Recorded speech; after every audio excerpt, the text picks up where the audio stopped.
Well, good afternoon, people.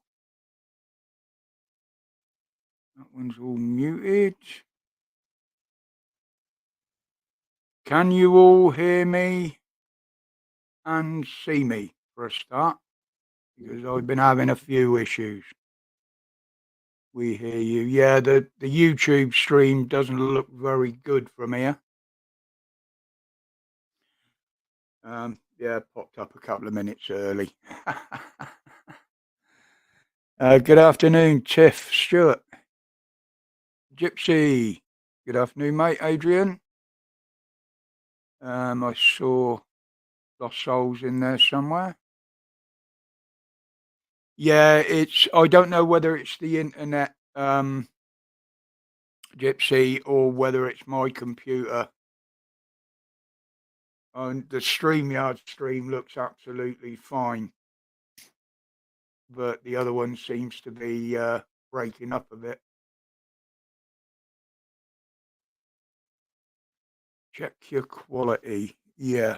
Camera, camera. Nope.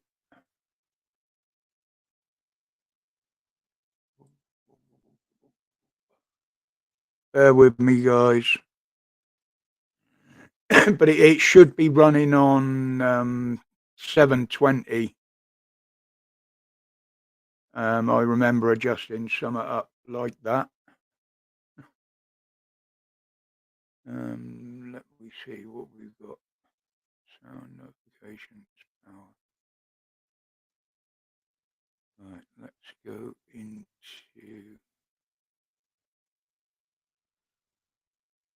display.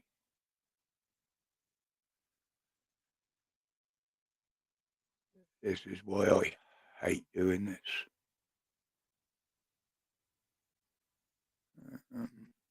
No. Sound. That's all microphone. Focus assist. Nope. Want none of that. Sorry, guys. Bear with me in a minute.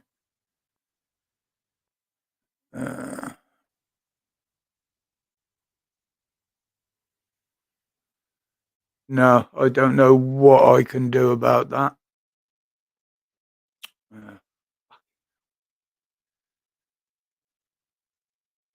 Yeah, I know, Stuart. StreamYard is absolutely perfect. So why it is on there, I don't know. It's got to be the connection between StreamYard and YouTube somewhere. But I'd be honest with you, I don't know what other settings to use. I've got nothing else running in the background.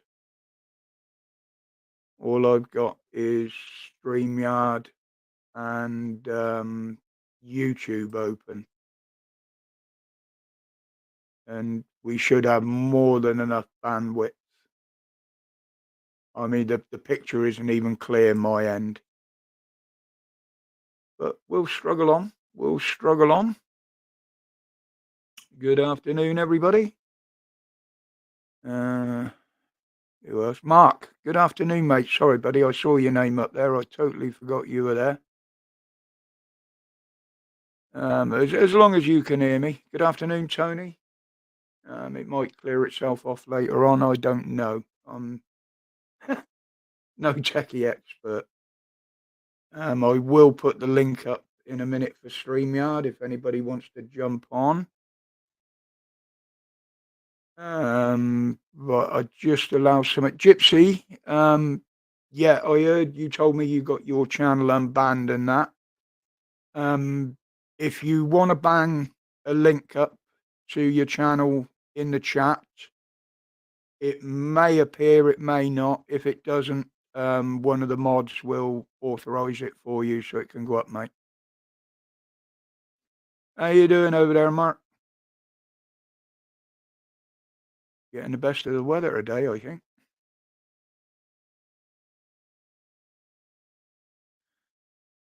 Right, well, why we've got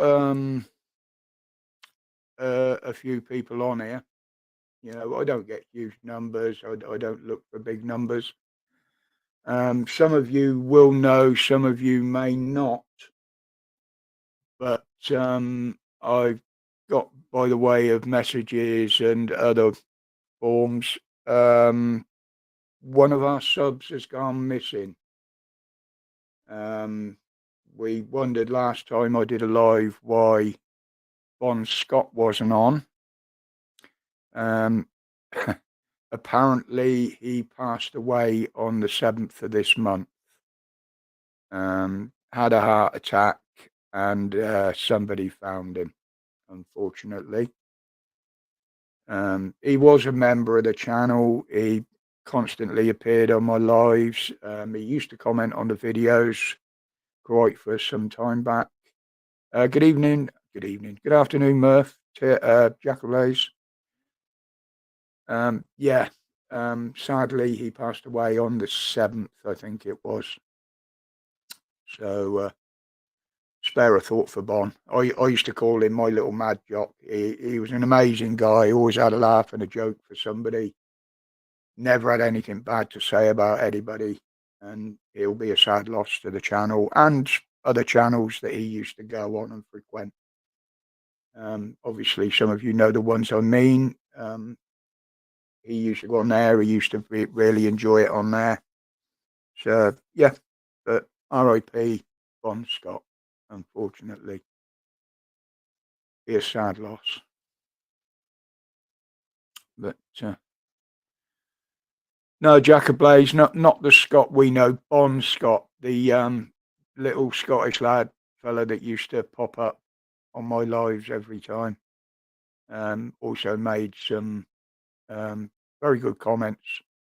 I did have a couple of debates with him in person, in private. He was easy to talk to, always willing to listen and have his say, and that's the sort of people I like. Yeah, not too bad, Para. I mean, I didn't find out until yesterday, till a lot of others did, that he'd gone, mate. But it was on the 7th of this month that he was found. But yes, he was, Mark. He was a funny little chap. Great fun to be about and chat to. Whether it was connected to anything else, I don't know, and I very much doubt if we will. It was just some known phone numbers and emails were found by apparently some of his friends. He got in touch with who he could to let people know. But yeah, sad day. But as we always say, life goes on. He will be missed. He will be remembered. We won't dwell on it and be too morbid about it. It does come to us all at some point or other. Right, let's... oh, no, I don't want that. Fuck off. Here we go. My tech support is still out shopping, unfortunately. So there's not a lot I can do at the moment. Right, there we go. In message. If anybody wants to jump on, feel free. We'll see how the tech goes. Again, like I say, do apologise for the way YouTube is streaming this. I don't know quite what it is. And without shutting it down, I don't know how to... I'm just going to try something.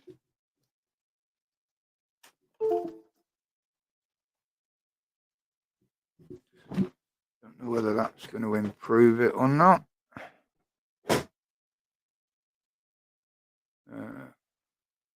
No, it's still very jerky my end. Good afternoon, Murph. Hang on a sec there, mate.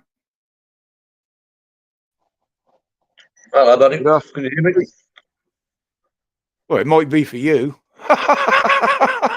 Well, I mean, no, it's Friday here. You know what I mean? So it's Friday afternoon. It's 5 o'clock. So it must be crackerjack time. Crackerjack. Yeah, no pencils or pencil cases going here. Yeah, that's very sad about you, man. Yeah, he was a nice fellow. I mean, he was only 53. Other channels have said some very nice things about him, and I've got nothing bad to add about him. He was always a great bloke to be about, Yeah, 53 is no age to go. No No, age to go. I mean, there's people in the chat here, John, saying, did he have the cure or not? To be honest, mate, I didn't know him that closely. I can't even remember on the channel whether he said he had or he hadn't. But you never know. I'm not going to say anything on that or make assumptions because, No, it's not our place to make assumptions on it. But, and where was he based? Was he based up in Scotland or was he down here? No, I believe he was up in Scotland. He hadn't appeared on the last live or the one before that, but it didn't particularly worry me because he did say a few weeks back that he did have quite an extortionate amount of work coming up and that he may not be about. So, I just presumed it was that. And it came as quite a shock last night to find out it wasn't, Yeah, I know. Yeah. It's, yes, Mark, you are a little bit older. Not on my level. I think we're the OAP's club, aren't I? I mean, I'm 57. Yeah, Mark's a good friend of mine. He's an ex-fisherman as well. All right. From up round the wash there. But I keep trying to get up and see him, but the way things are at the moment with work and, I can't drive too far. Yeah, I mean, it's one of those. I went out on a British Legion light last night in Dubai, and we've got our own Legion club here. And the unfortunate thing was it gets very messy, and I've got to go out for the British dads in Dubai against the Irish dads in Dubai quiz night tonight. So it's going to get even more messy. So 7 o'clock, I'm off out on that one, so it'll be good fun. But it's one way you come to Dubai and lose your liver, I think is the best way to put it. Yeah, people from here used to go to Spain. They put a stop to it all, but I'm doing all kinds of stuff now, aren't they? Sounds like herself pulling onto the drive, so we should have some munchies. Did she have a good birthday? Yeah, she loved it, mate. They all went out for a steak in the afternoon. I didn't go, literally, because I do not enjoy eating out. I don't drink, so I'd just sit there and get bored for 3 hours. So she knows that. The family know it. But then we had, they all came back here in the afternoon. We had a good old, gathering of the clan, as it were, and a right giggle. And then they all disappeared early evening, and I went live with Dan. With Pap, yeah, I know you did a Pap thing, My Filipino secretary is absolutely addicted to Pap's live stream every Monday morning now. Because it's crazy. It's crazy. I had it on one day because I because of the time difference, I can't get it at night. So I listened to it the next morning in the car driving down to Abu Dhabi. And I've got my secretary with me, and she's Filipino, and she's, what's this? I said, this is Pap. Said, oh, Papa. Okay, put Papa on. Put Papa on. I said, it's not Papa, it's Pap. Police abusing powers. She said, no, put Papa on. Okay, Papa. There you go. There's Papa. We'll listen to Papa. But 5 hour stream. We've only got a 2 hour drive. Good afternoon, Simon. God bless. How are you, mate? Yeah, it's I mean, I'm usually the first one up on the panel there anyway. But as I've always said, my main following is Dan. My little channel is just an offshoot. It's just something I wanted to do on my own. He said, well, go for it. If you want to do it, try it. See how you get on, And that's why I've always said that I don't want an absolutely huge channel because it is a lot to cope with. Yeah. Plus, not only that, but you did the res as well. So I mean, you had a long weekend Yeah. of it last weekend. Oh yeah, and it'll be even longer the next time he has the party down there because he's invited. I know. Yeah, you're going down for it, aren't you? Yeah. Mayhem and carnage will ensue. Nobody's going to be safe that night, especially if Dan and some of the others come down again. Oh, he's gone. Oh, is he having trouble with the internet? Welcome home, darling. Hi, honey. This streaming is still very, very pixelated. Is that the sort of picture you get? Yeah. You know. That's why I said I need to look at what's going on. Yeah. I need somebody that knows. Yeah, trying to keep the volume up. You disappeared then, mate. Yeah, I was trying to keep the volume up. I've actually got better volume now because I'm like this. So everyone's looking at my ear because I'm trying to listen to it. Yeah. That's all right. Don't worry about it. Yeah, now we're sorted now. That's better. That's better. I managed to sort it out. I kicked myself off. Is, Heather has been talking to a subscriber who has a lot to do with computers, and he's very, very good with them. And I do believe he deals in them as well. And I thought she was just looking to get something a bit better for herself upstairs, but apparently she's let it slip that she's trying to put together a decent tower system for me with everything that it needs, that I can connect other apps to and other devices to make the channel a bit better. Yeah, well, no, you're doing all right. You've done well with what you've got at the moment. You know what I mean? Oh yeah, I mean, if you, I don't know whether this one's going to work. No, that's one of my main issues. Is much better volume. That's just me. No, am I off? No, it's me. It's this end. I got one camera up there. Yeah, I think I'm not. Ultra HD, and it just takes too much out of the system to run it. Yeah. Can you hear me? Yes, yeah, I can hear you clear, mate. I got stereo speakers. Yeah, the camera's frozen, so it's okay. You've got a nice picture of me now, looking completely stunned. Like what? Yeah. Been tasered. I've been tasered. That's it. I've been done. I've been kippered. Yeah. But yeah, no, it's it's all good, correct. Oh, the message just dropped in that. Yeah. So you're still on the pinball game then, Simon?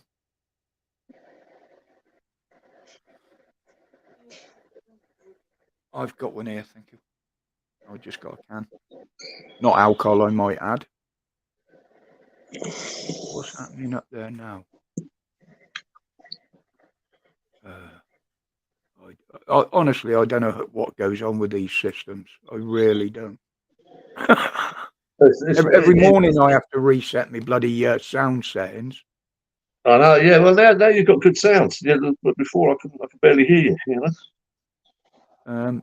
Don't know what's happening, Mark. Whether it's a Wi-Fi your end. I'll get Heather to check the speed of ours in a minute. Afternoon, Simon. How are you, mate? One of them. What? Calm it down, big fella. I'm gonna let you see something I would never let anyone see, but you can feel my pain. So. Oh God, I thought he was going to show us his crutch then. Yeah. He's gone now. Come up with device not connected, Simon. So I don't know what you did wrong there.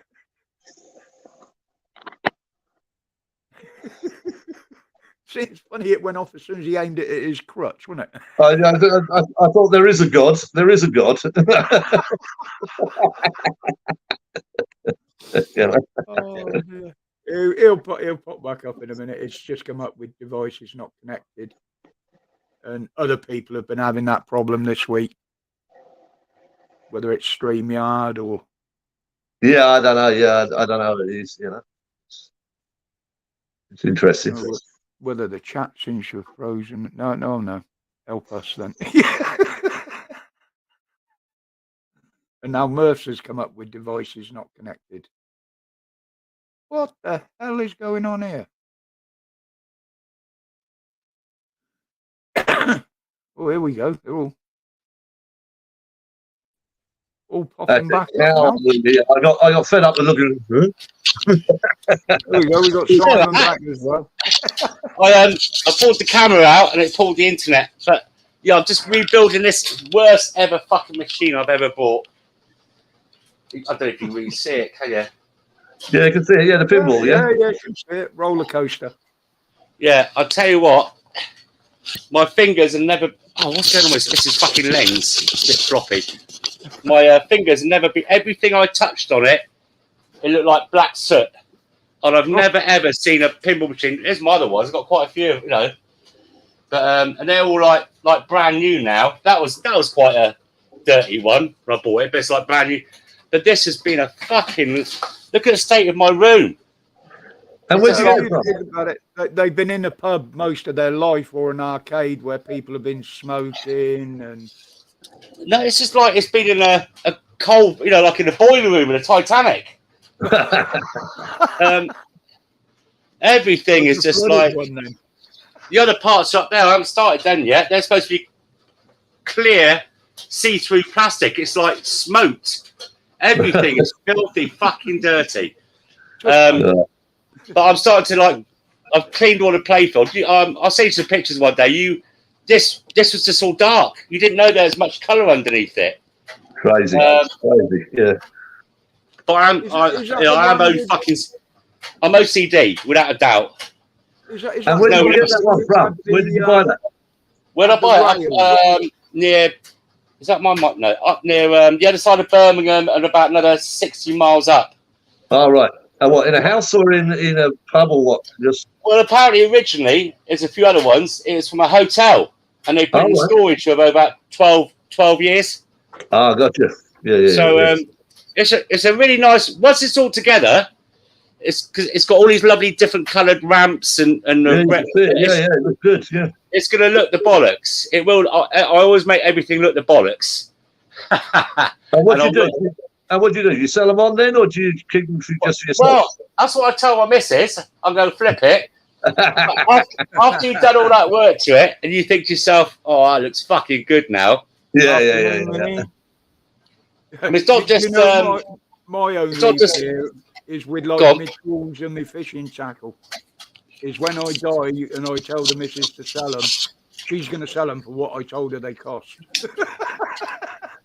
Yeah, but the other thing, as I do say to her, is that I mean, when she came in and saw this the other night before I took it apart, and she goes, "You're joking, aren't you? you paid money for that one." I said, "Yeah." Oh, she's got fucking bat ears. Yeah, she's shouting me out, going, "Oi!" So, but the thing is, what I do is I say to him, "Look, if I do keep it, at least it's an investment, and it's more money for you when I pop my concert." But she goes, "Well, I don't know what I'm going to do to how to sell them. So we'll fucking look on eBay and see what else is going on." Yeah. Oh, okay. So I've got to get rid of some machines. It's getting a bit too congested in here. It really is. Not enough room for supplies. Well, I've got plenty of that, haven't I? There's always that is all food up there. All of it is food. Fridges, it's got fucking loads. Oh, he's gone again. He's pulled the cable out. He doesn't normally walk around with the camera like that. Yeah. Normally he sits at his desk and just has his avatar up. But yeah, he's a good bloke, Simon. He's you can see that. You know, he's got a fine collection there. Got a fine collection. You know, and they go for good money now once they're in good nick because there's lots of hipsters and everything else who want to have a pinball machine in their bar or whatever, you know. I mean, I never used to play the old pub games and that. I'd have to get a few beers down me before I messed about. I think there's a connection. I think there's a connection on that. I'm not quite sure, but every fridge freezer is absolutely. Look. I have to do a running drop kick to put a cracker in there. Wait, And the food will last longer if It's, you make room and put the it's kids in Tiny there. Tim. She broke her foot, look.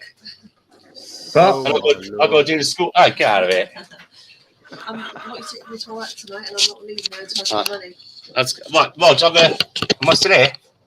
Yeah, yeah. All right, it's all right. I'm going to drop down because I've got to go to the school run in a minute. All right, And buddy. I'll no be worries. honest, I know it's not a nice thing to admit, but I've been on this hard for the past couple of days and I've not had a shower. that sounds good. That's all what right, wet you wipes don't mean. smell here. So I'm going to get a shower. Go and mix with the scrubby mummies. Yeah, I'm going to quickly go have a shower. What time are you on till? About 5-ish? Yeah, probably 5, maybe a Oh, bit I'll longer. jump back up. Depends I'll jump back what up. time I get No hungry. worries. See you then. I'll come back up after I've done the school run. Sorry, guys. No worries. All Have a right, good one. Simon. I've got another 5 weeks of my sentence left. See you soon. Bye. That's the only problem with doing a stream in the afternoon is, you know, people got things to do, school runs. Yeah, but I mean, the other advantage is that not everyone's drunk as a lord. You know, Yeah. is that you got to take the plus and the minus. The glass is always half full. You know, Half full or half empty. half empty, half empty. You do it in the evening, then you're in for it. You know, in the afternoon, no problem. That's the thing with me never drinking. See, I don't get like that. It's Yeah. I can go out and get in the car anytime. I'm not saying I used to, but back in my youth, yeah, I got banned several times for drink driving. Usually involving other offences like writing police cars off and the shit. But Yeah. But Well, like, I was quite I- surprised the last time because they come knocking on the door at 2 o'clock in the morning. I said, "Well, I've been in bed, mate." I said, "How do you know it was me?" He said, "Well, the car you took out the escort with was your banger car. It's got your name and number down the side of it, so we knew exactly who it was." I Yeah. got absolutely off my tits and went down to get a Chinese in my banger. Ready to race on the Sunday, caught on the Saturday. Oh, bloody hell, yeah. You know, it's, those Oh, are the days. I mean, I remember I was 16, 15. I'd already started to do the process of joining the army at 15. And I was going in as a junior leader, and I'd done that. And one of my mates at school, John Carroll, he'd followed my lead, but rather I joined the parachute regiment, and he joined the Royal Green Jackets. And he got called up before me. So we were out in New Cross one night, and we'd been on the lash, and you know, he's walking down the road and he's crying his eyes out. "I don't want to leave you. I don't want to, I don't want to go. I said, "Just go and bloody do the thing." "No, I don't want to leave you. I love you so much." I said, "Just move your ass and get in. Go and do the basics, and we'll be sorted." And I was due to go 2 weeks later. So as we're walking down the road, these two boys came running up to try and mug us. And it ended up in an almighty bloody fist fight with a police car standing across the road. There were milk crates getting crashed over everyone's head, everything. It was all kinds of mayhem going on. And they nicked all four of us and brought us into the thing. And I turned around and I said, "Look, boys," I said, I can't do with this. I said, I'm due to join the army. I've got to do this. I've got to do that. I've got to be brave. I've got to do that, everything. And one of the police sergeants was also ex-army. So he said, "What are you going into?" I said, "I'm going into the Royal Engineers." I said, "I've got to join the Royal Engineers." He said, "But yeah, you've got para." I said, "Yeah, I'm joining 9 Airborne Engineers." He went, "Oh, right, okay." He said, "Leave it with me." He said, and so on the Monday morning, I went up to court, and the judge turned round and he went, "I'm handing you into the custody of the Royal Military Police." And I went, "Pardon?" He said, "Yeah, you've already officially been into the army for 3 weeks." He said, "You're a military man." He said, "So I'm handing you over to the Royal Military Police." I went, "Okay, thank you," thinking that I'd just walk got out. a uniform on and you're up in front of the shinies. Yeah. Oh, well, I thought that's it. Thank you very much. I can just walk out of court now and go home. Not a bloody hope of it. No, come with us. Where are we going? Colchester. Boom, off to Colchester. I did 2 months in Colchester. Only allowed to ring me mum once, and it was a case, "Mum, I'm in the army." "How'd you get in the army?" "Well, don't ask. I'm just in the army." So I did 2 months in Colchester. Then I went to barracks. When I got to barracks, I got court charge. I got charged again for bringing the regiment into disrepute. So I got another 3 weeks in the guardhouse. So by the time I actually had joined the training unit, I'd actually been in prison for around 3.5 months. In military prison for around 3.5 months. That's not the way you want to get in the army. Not the way you want to join the army. My father and his twin brother and relatives before that were part of the Royal Green Jackets, but they were known as the Berkshire Rifles then. Yeah, that's right. Yeah, there's a lot of units. And most of my mates that you've probably seen me keeping in touch with on Facebook, the bikers, most of those are ex-22nd engineers from Tidworth. Yeah, that's right. Yeah, I know the 22nd. I used to go up and stay on the camp at weekends when I used to go up and see them. Where they're at, that was mine for the weekend. Yeah, well, we're Royal Engineers, and the Royal Engineers, we have a different pathway. So as you join and as you go through your training, you then either go 5-9, which is mechanical, or 9, which is airborne. And so I chose the 9 and went the airborne way. So that's why I wear the wings. Well, I tried twice, as I've said before, and failed both times on the medical. I was told I could have gone in the Navy even with the failed medical. Nah. Well, with me, I mean, I was 144 para cadet from the age of 11. I was 10 para at the age of 14. And when I went to join, I wanted to join the parachute regiment, but I'm 6'3", and the cut-off for the parachute regiment is 6'2". Yeah. So I can't remember. I think he was in 3 para. Yeah. One of my cousins. He was a big lad. He was well over 6 foot. Yeah. He was. But he put his name down for SAS, but they rejected him simply because he was too big and he stood out in the crowd. Yeah, exactly. Yeah. He wasn't your average sized male, as it were. So they rejected him. All the other qualifications and everything else he passed in the training, and that was the only reason they rejected him, is because he stood out in a crowd. Well, I mean, I went into the Royal Engineers then because I had the Major's interview, and he said I'll go into the Royal Engineers. So I went into Royal Engineers and then went into Airborne. So I got in through the back door, Yeah. I still had to do P company, still had to do all the training and everything else. There was no easy ticket in there, you know what I mean? I just came in through another route, Yeah. And when you think, they came literally from the shindigs, didn't they, in Burma? Yeah. Was where it started, I mean, I had a great time. I went to Northern Ireland a couple of times. I went to Norway. I went to Belize. I went all over the bloody place. Jordan. It was good crack. Yeah, I mean, I'd look back at some of the training they did and that, and I probably wouldn't have made it physically anyway. But because all my mates were going in, and what it turned out that we ended up with the motorcycle club, and there was only me and one other fucking civvy in it. Yeah. All the rest were either serving or ex. Yeah. The reason for that was we used to get tax-free on the bikes. So as soon as you were in and you were regular, you could buy a car or a bike. Now, none of us could afford a car, so we all bought bikes. Yeah, our sister used to get the cars when she was in. It was, we got another new car. Yeah. Every time she come back from Germany, she had another new one. That's it. Yeah. Germany was where we used to buy it all. In Germany, we get extremely beneficial. You company set up here, and you had other benefits because you bought it over there as well, wasn't it? It was. Yeah, that's it. Yeah. You got major discounts. Yeah. So, but most of us couldn't afford a car, so we just had bikes. People always ask me, "What did you pay for your first car?" Oh, because I stole it. I didn't own it for very long. I think I paid £70 for a Ford Capri. I can always remember I paid 32 quid for a road legal Mini. Hi, Resist. Good afternoon, mate. Glad you could join us. I was hoping you was going to be able to make it. We got a few new names in there as well, Murph, although many of them don't drop in on the lives. They are known in the channel and have been very active in it as well, which is nice to see. Yeah. Not far off 400 subs now. That was quite surprising. That's not bad going, is it? That's not bad going. Yeah, I like this.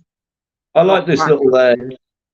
Yeah, I like this little chat on a Friday because it's easy going. It's not hardcore. It's just just crack on and do. I mean, there's been I'd say most of the trolls are still asleep. They don't wake up till 8, 9 o'clock. There's been all kinds of war. There's been all kinds of war up between all of the vloggers this week. I don't know if you know Penny Bunny or any of that, but there's been loads of it, mate. I mean, we've had our fair share. I thought it got sorted out, but it hadn't. But I just asked a question the other day, and we've all agreed that everybody knows what they want to know. Some are staying on certain channels, some ain't, and it's personal preference who you want to watch. Yeah. I just don't understand. If you do a live stream like this publicly, then obviously anybody can watch. You can't say, "Oh, no." You might get, even if you block them from the channel, they can watch. But I've said anybody's welcome. As long as they're respectful. There's only 2 that I've ever banned from the channel. Gave me reasons why. I won't go into that. And as far as I'm concerned, that ended there. Yeah, I know. It's just, I don't understand the reason for it. You know what I mean? Why come onto someone's channel and then start causing mayhem? And I'm not accusing anybody or pointing fingers or giving names here. Somebody will say I'm pointing at a couple of channels, but I'm actually not. There are channels out there that we know. They're there for the dramas. Yeah. And that's how they get the majority of their views. Now, the other channels, again, I won't mention them. They've settled down. They've got their own little subgroup now. Same as I have. Yeah. Although I'm part of 2 bigger things, but this is my little channel, and this is how I like to keep it.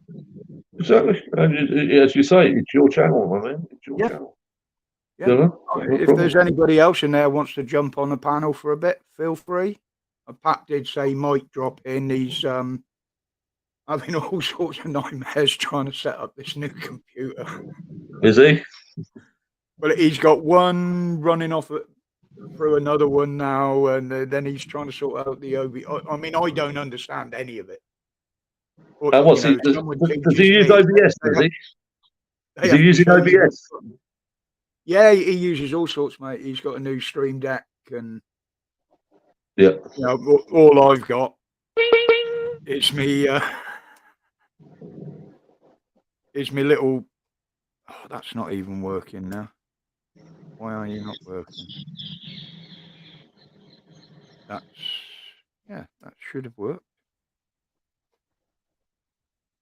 Oh. Well, it was working. Oh, there we go. From the dark side. He's got all bloody sorts on here. But it's all fixed with the ones that Dan uses. He's got way more buttons, and he can program each button to do a different function. Like put a clip in, change camera, mute and disappear. All them sort of things. It's way beyond at the moment. And I ain't got nothing that supports that really either. I've got a lot of equipment there, but I haven't moved house yet. Once I move house, I'll set it all up properly. I've got all the equipment to do it. The Yola box, the Rode Micro, got the Rode microphones, got the whole shaboodle. But I haven't got the. I'm literally just about to move house, so I haven't got the wherewithal or anything to put it up yet. It's like I said in my video the other day. Pat and several others have been a great help because what they do is we'll go off and have a private stream somewhere. All right.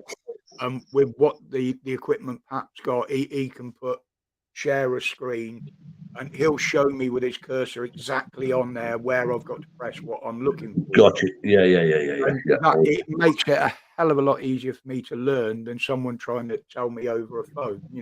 Well, it's old dog's new tricks, isn't it? Tell me about it, mate. Tell me about it. I mean, this tech bamboozles me. It really does. I mean, I wired 3 cameras up for today. One just doesn't seem to want to play ball. This one's working. The other one I've had to unplug because for some reason I can't turn the microphone off on it, so it creates a bloody echo and a loop. So at the moment I'm just sticking with what I know works. Yeah, exactly. Yeah, it's the old KISS method, isn't it? Keep it simple, stupid. You know?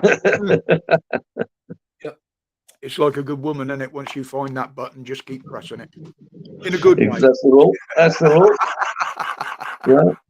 Keep pressing it and lock all the knives away. You know? And if anybody out there doesn't know, this Sunday's live with Pat is a members only one. It's the first one of the month. So it's a nice night off for us mods, really, because there's never any hassle in there, like, you know. It's members only. But I won't. Well, I don't have. My Filipino secretary will be very unhappy. Well, it's only once a month, and you know we discuss other things and what have you. Yeah, there probably is people that pay a membership just to come in and see what we're talking about. But thank you very much for the money for that, by the way. But no, it all goes up and down. And oh, here she is, super modeler. Good afternoon, Holly. I take it you got home then.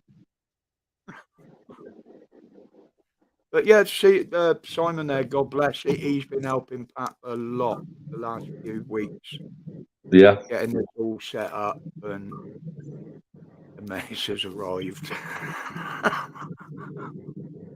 Yeah, mine got home a little while back. She's done the shopping.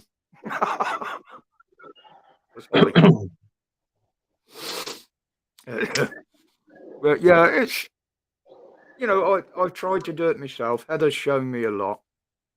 And when it gets beyond what she knows, then we've got people like Brian PC, Pat, God bless, young Jack, who was in the chat here earlier. He's very clever on the computers. And there's always somebody to ask, you know. Well, of course there is. Yeah. You know, I mean, it's like I bought the Yellow box, and then it was a case that I had the Yellow box, and with that you can stream. You don't even need a computer; you can just stream directly. But it was a case of it said upgrade your software, and I went, I can't even get on YouTube on my phone. You know, it just won't allow me to update or whatever and connect. Yeah. You know, it's a case of. Which I don't mind, because when I get alerts and messages, I've got it all set up so weird. Some will go off on air, some will go off on the phone. Right. Then all of a sudden and then I won't know which one's which, because I ended up with all the different alerts on the same tone. And yeah, and lags as well. You get the lags. Yeah. Yeah. It's hilarious at times. Sat watching me here. You know, there'll be a bong go off, and I'm like, where the fuck did that come from? And what are you streaming in? What are you streaming? 760, 780, or are you streaming? 780, I think it is, or 780. Yeah. Or it should. I think that's what I set it to anyway. Yeah. But the camera on StreamYard, I've got a perfect picture. Even Yeah, with it's good enough. Yeah, it's a good enough stream. You know what I mean? It's good enough. The other one, you're clearer and less jerky on the other one than I am, to be honest. So it's got to be my end, and it's making me itch. 720. Yes, I think I said it to that Simon. I've got to go back through the settings and check, because I've been messing around with cameras and all sorts all week here. Yeah. I reckon the best for YouTube, isn't it? It's 720 with 24 frames per second. Yeah. Or 30 if you want a clearer. You know, 24 they say is the film, and that's what YouTube's sending out at. But if you send it in at 30, it actually gives you a clearer picture. Yeah. Well, this other camera up here is an Ultra HD one, and I think that's the one that messes the system up. It's probably. You know, the computer's trying to take it down from 1080 or whatever. Yeah, that's it. Yeah, it scales it. Down Yeah. to 720 before it puts it out, and that could be taking up a lot of computing power, as I call it. I'll just try see if that other one will come online. I'm getting black here. I've took the lens cap off. No, see, that's Doesn't want to play. No, it's just me now. Hi. There you go. You're back. for some reason it There you muted. go. You're back now. Yeah. But I did see while I was in there. You can change the definition there. Yeah, you can change your definition and your frame rate. Yeah. Full high definition to already live in 720. Currently I'm on 480, so I'll change it to 720. Let's see if I didn't even know that setting was there. Yeah. There you go. You know, success. I don't know whether that's cleaned it up or not. I seem to have frozen up there a bit now. I'll let you know when you. Good afternoon, local. Welcome, mate. Right, well, being as that seems to have made it worse. It's made it brighter, but has it made the picture any clearer? Or is it still freezing and jerking about? Afternoon, Mrs. W.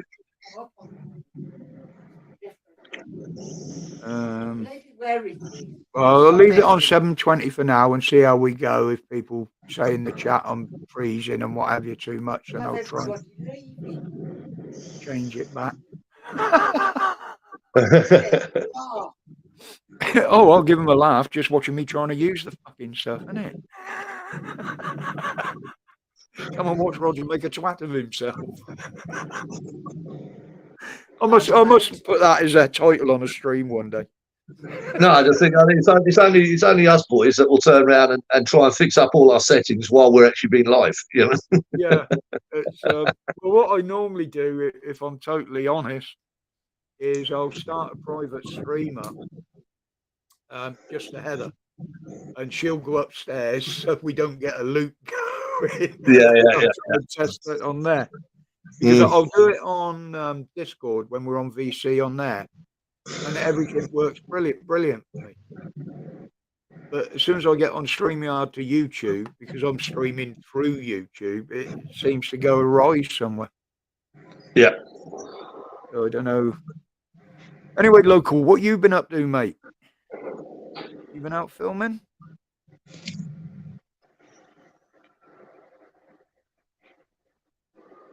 Oh, I keeps forgetting to ask a question, and there's a lag between here and YouTube. Yeah. And then quite often, if Heather's got her audio on behind me, there's a lag on that as well. Yeah. With a lag on that as well. And then she put the telly on one night and had YouTube on there, and I had like 4 levels of lag. It was just getting so confusing. Yeah, I know. Lost. Hey? Wanted to see you and Dan. Big Me and Dan. I'm telling you. Oh, yes, Resist. I actually got a letter this morning from them. The treatment this week was an interim one because I've got to go into the big hospital in the city for some extra tests, and they're trying to keep these platelet things or whatever the problem is down. I've got to go back for another blood test in a few weeks. If they're up again, then I'll have another round of treatment if I haven't had the investigations at the big hospital. But it doesn't look like it's going away anytime soon. It's still producing the fat cells, as they call them, the red blood cells. And that's what's causing a lot of the issues. So they've got to find out why it's producing it before they can stop it or keep it at a certain level. What would you do if this was funny, Nathan? if I couldn't eat bacon, you know that hose pipe that fits over the exhaust of the car? No bacon, no chocolate, no butter. Can't take a Yeah, bacon yes, sarnie off Ollie. a man. Can't take the bacon sarnie, bacon and egg sarnie in the morning. Nothing wrong with that at all. And the thing is, Lost Souls just put in there. She's going to the same hospital to get her issues sorted out. Oh, It's the main one, the QE, the big one that the military use as well. all right. Yeah. It's a hell of a place, but I didn't like it last time I was. Is it mixed with NHS and military nurses? Is it? Yeah, Yeah, I know the one.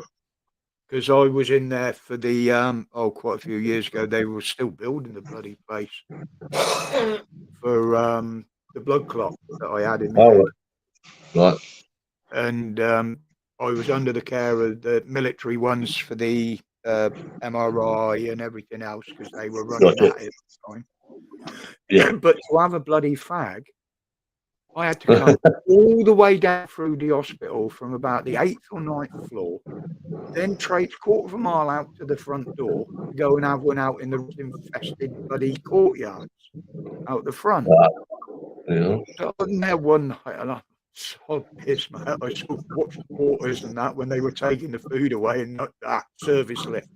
Boom, straight out the door at the bottom, smoke straight back up. So I got caught doing that. I remember when I broke my leg, and it was a case of again we had to take the yacht to get the to go out to have a cigarette, and the boys would push me out in my wheelchair with me with my drip trolley running along beside me, and out through the front door, and everyone was going, "Where are you going?" I'll go for a ciggy. I'll be back in a minute. Don't forget to resist. This Sunday's live is members only. I don't know whether you've joined as a member yet. But yeah, the local hospital where I used to work, Heather used to call in the morning on her way to work, come and have a ciggy with me. She'd call in on the way home, have a ciggy with me, and then she'd be back later on in the evening with a meal for me. Yeah. I wouldn't eat the hospital food. No. It's highly And the unadvisable. amount of times because I wasn't even supposed to be on my feet, blood clot, I was supposed to be on total bed rest. But they caught us out walking around the hospital in the evening. So I used to be out through the window if I couldn't get out the front for a fag. Both making plans, though. Good afternoon, Phil. Glad you could join us, mate. You did join Resist, yeah, magic, mate. Like I say, we only do it once a month, first Sunday of the month. And it's just a more relaxed one where us mods can sit back and join in a bit more rather than have to keep an eye on the chat. This is why I've never wanted a big channel. I've seen how much Dan puts into running his, and I'll be honest, I couldn't cope with that amount. Not putting videos out as well as doing lives,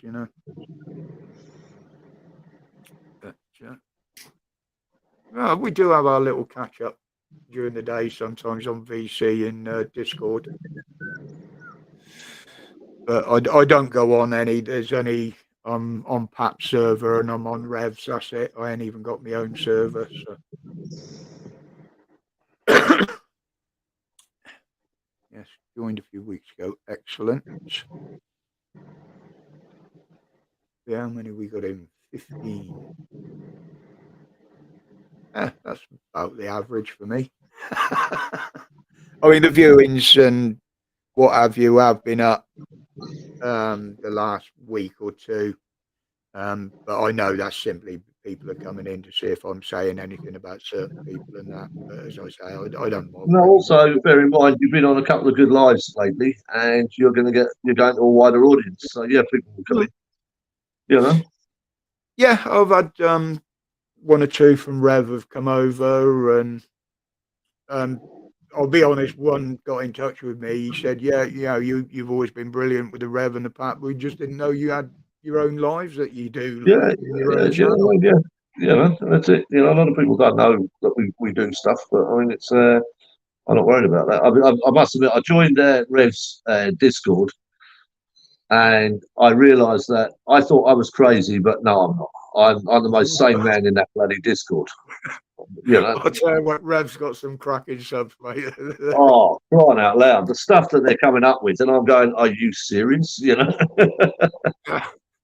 It's the same as me and Rev chatting to each other on a live on a panel. It just descends. Just am I hearing this? Am I seeing this straight? You know. Yeah, You know? I mean, you say it as you say it, and have a laugh while you're doing it. Yeah, exactly. Yeah, it's all good fun. All good fun. You know. But yeah, we've had some real good ones on pack. Last week was it was a good one last week. There was no backbiting, anything like that. And You don't need it. Yeah, exactly. You know, I mean, it's different for Dan because of when he's going to be starting doing the videos again soon. Because that is like a single topic, as it were. He tries to put that to one side for the lives. You know, this is what I do all week. Let's have a bit of fun on here. Yeah, exactly. Yeah. You get the questions, and people are asking legal advice, and you know that's absolutely fine. But and again, he can have more people on the panel than I can as well because he's got the paid StreamYard. I'm too tight for that. Yeah, I know. Yeah. But to be honest, I don't need it. You know. Well, I haven't even got StreamYard. I do a live once a week. I did a live last week, and I put the world to right. I spoke for 2 hours and had absolutely no views, and then YouTube blocked it. I did drop in on it after I'd seen it. Yeah. We had his birthday and that last weekend. I was. Yeah, of course. Yeah. You were way late. Yeah, but I turned around and for 2 hours I thought, oh, that was a brilliant live stream, Merv. You put the world to right. You did everything you had to do, and who saw it? No one. Well, the thing is, they might be geo-censoring you as well. You know. Yeah, it could be. You know, I mean, well, they shouldn't be able to do that. You know, they messaged me the other week and said, give us ID. So I gave them British ID, and they turned around and they said, yeah, you've been approved. And then they turned around and sent me another one, send us ID. So I sent it in again. I said, why am I sending it in twice? You know? Yeah. I mean, there was another channel I used to be on. I wasn't on there at the time, but they were talking about Russia and the Ukraine or something. And all of a sudden, he's geo-blocked that he can't be seen in Russia. Yeah, you know. I mean, Tyrant Finder had it back during the days of the protests. The UK was the only country in the world that couldn't see his videos. Yeah, it's crazy. Chris was like, what the fuck is Mabel an Englishman for the English, and this is the only place you can't watch the bastards. Yeah, it's one of those. I mean, it's all good fun. You know.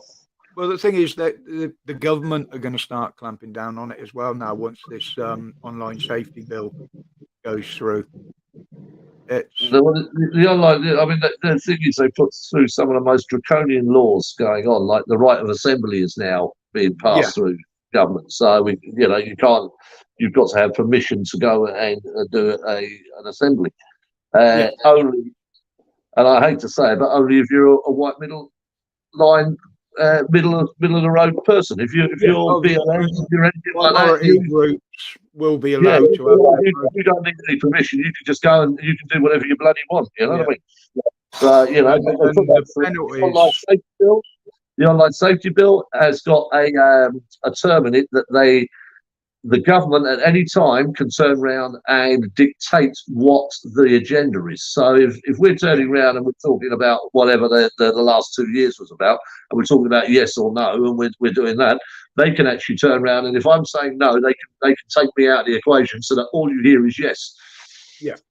There is a lot in there that I totally, absolutely agree with, especially when it comes to protecting the kids. And everybody bleats on about it, but protecting women as well. Yes, there are things in there that I absolutely agree with that they should bring in. but it's what they're putting in between it that restricts the rest of us. That's the thing. People aren't That's the seeing thing. it. You know what I mean? And I mean, look, I mean, if you bear in mind that this alert that went out last weekend, the government gave the contract to Fujitsu. Now, if you know who Fujitsu, you know who Fujitsu are. To Rishi's family or her family, isn't it? And then they subcontracted it out to. But do you know who Fujitsu were? They remember the post office scandal where all of these post office masters got done. Fujitsu were in charge of the computers on that. Yeah. So after all the damage you'd done to the postmasters and postmistresses of the shops around, that was a Fujitsu system. Yeah. And the directors of Fujitsu are actually currently in prison in Japan for messing around. But Fujitsu didn't one of them top himself as well. Yeah, he did. Yeah. So that's Fujitsu. So with all that record, the government gives the contractors put out the alert to Fujitsu. And Fujitsu then subcontract the work out to Inventis. And Inventis is owned by Sunak's father-in-law. Yep. You know, and this is what's worrying me. They're trying to go all this digital on the elections and stuff like that. Now, you've only got to look who supplied the computers for the last census and where the data went. Yeah, but I mean, the point being is, they're not even trying to hide it now. No, they're openly doing it.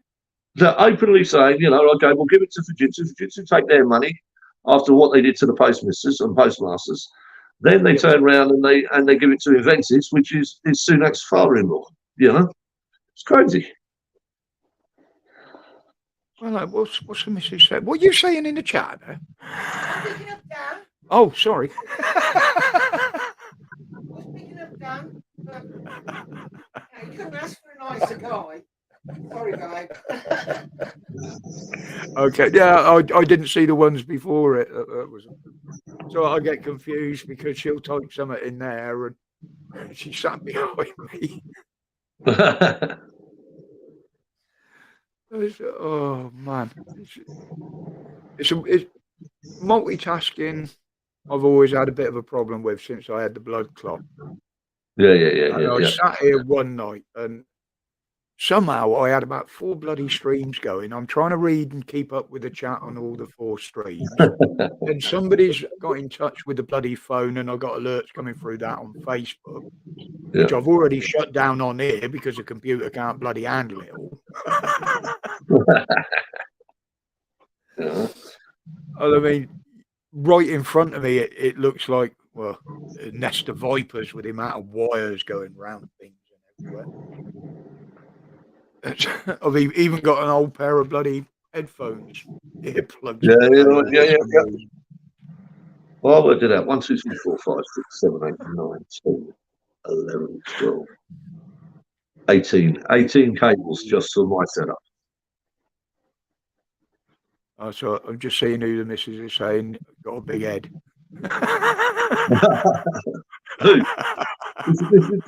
This is called the egg extreme. No, Ollie dropped in last weekend with Danny Austin for the afternoon, and we sat here, mate, and we were just in hysterics. We really were. Brilliant afternoon.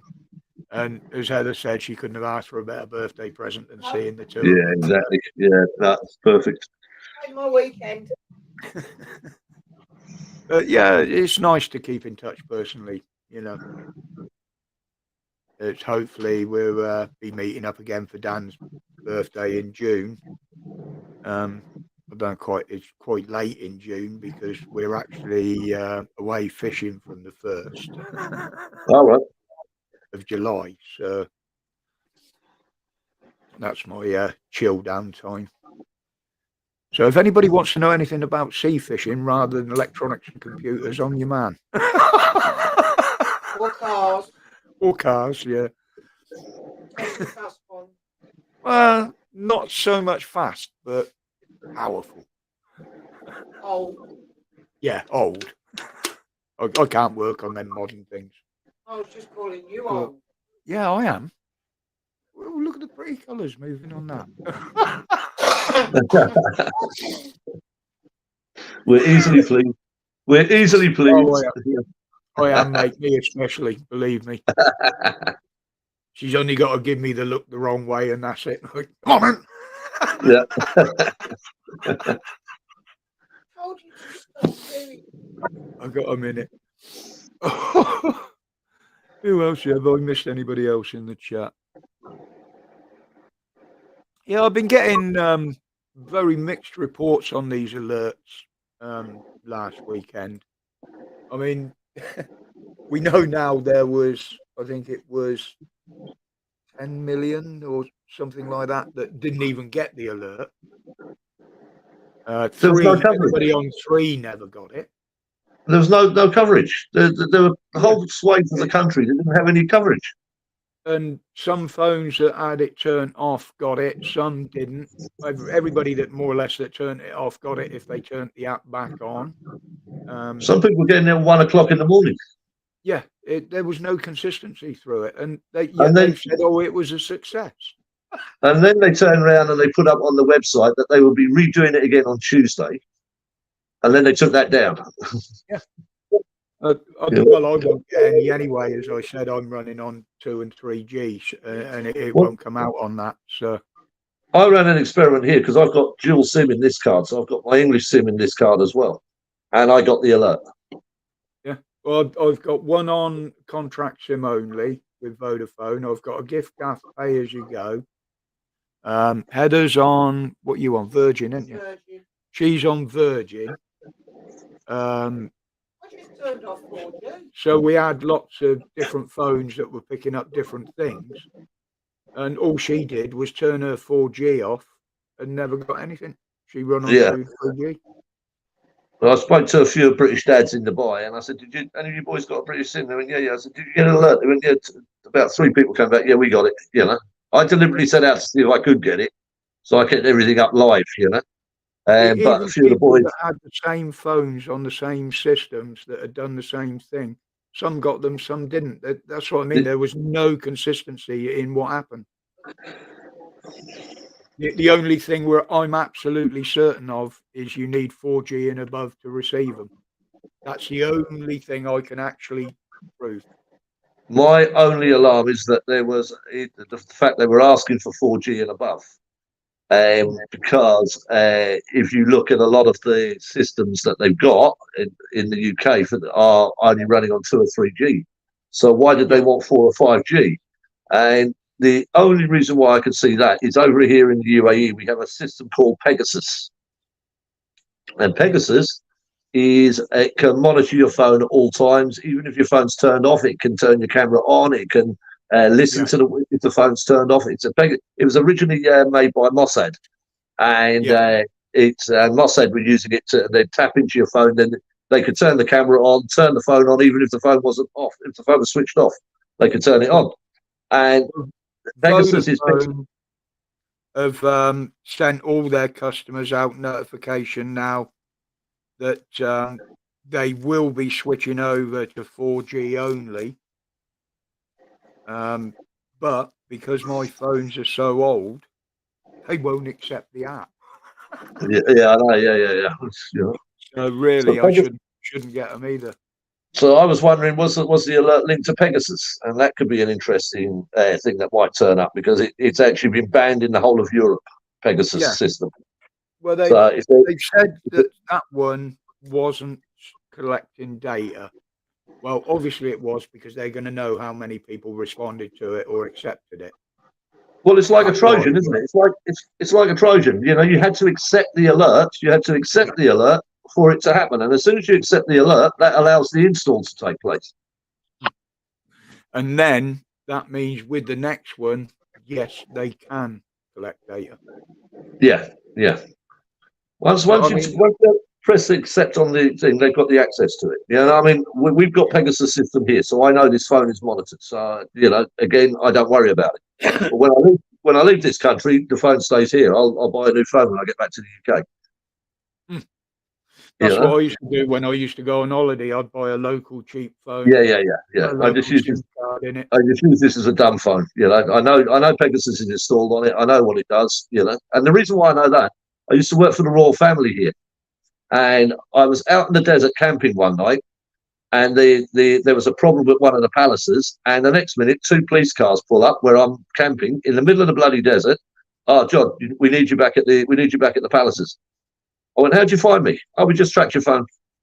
Yeah. So they got a geolocation, everything of it on my phone. You know what I mean? I've never ever had location turned on mine, the GPS, but we know they can get you more or less roughly anyway by pinging off towers. So Yeah. there's so many of the towers that are about. Well, they just triangulate. Yeah, they can triangulate. Yeah, you know? they can put you within a few meters. But with the Pegasus, it's done by satellite, so they know exactly where you are. Yeah, That's the within difference. a meter or so. Yeah. So I mean, like I say, I was in the middle of bloody nowhere. I was down by the mountains in Oman. I was right out camping, just having a good old barbecue with the wife and everything else. And the next minute, two cop cars pull up. John, you need to back at the palace. Come. Yeah. I mean, we on the boats we used to have the personal locator beacons. Yeah. Basically, if they got submerged so deep, they'd automatically activate and what have you. You know, if you fell over the side or your boat sank, yeah, it made total sense. Yeah. But I used to clip mine in a little holder on my belt, and it dropped out one day and landed in a bucket. And the next thing we know, we got a bloody inshore lifeboat tearing around us. We got a bloody helicopter above. Yeah. Mine had set off. Yeah. I mean, the newer ones nowadays ain't quite as rough and ready as they were back then. They do work sensibly, but back then you get a bit of water in it, or you tipped it upside down. That was it. The bloody thing went off, and of course, all the services were coming out to see what was going on. I was quite happy they were pulling pots. Well, I mean, look, I remember back in the UK 10 years ago, and we had engineers going into specialist plant rooms in the nuclear facilities.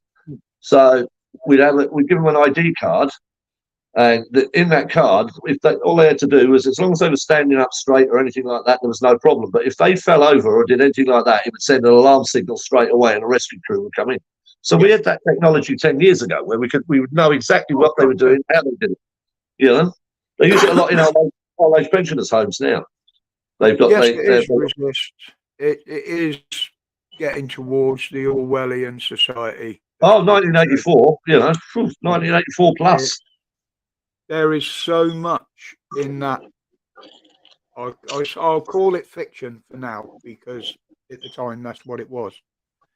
But what an insight into the future, you know?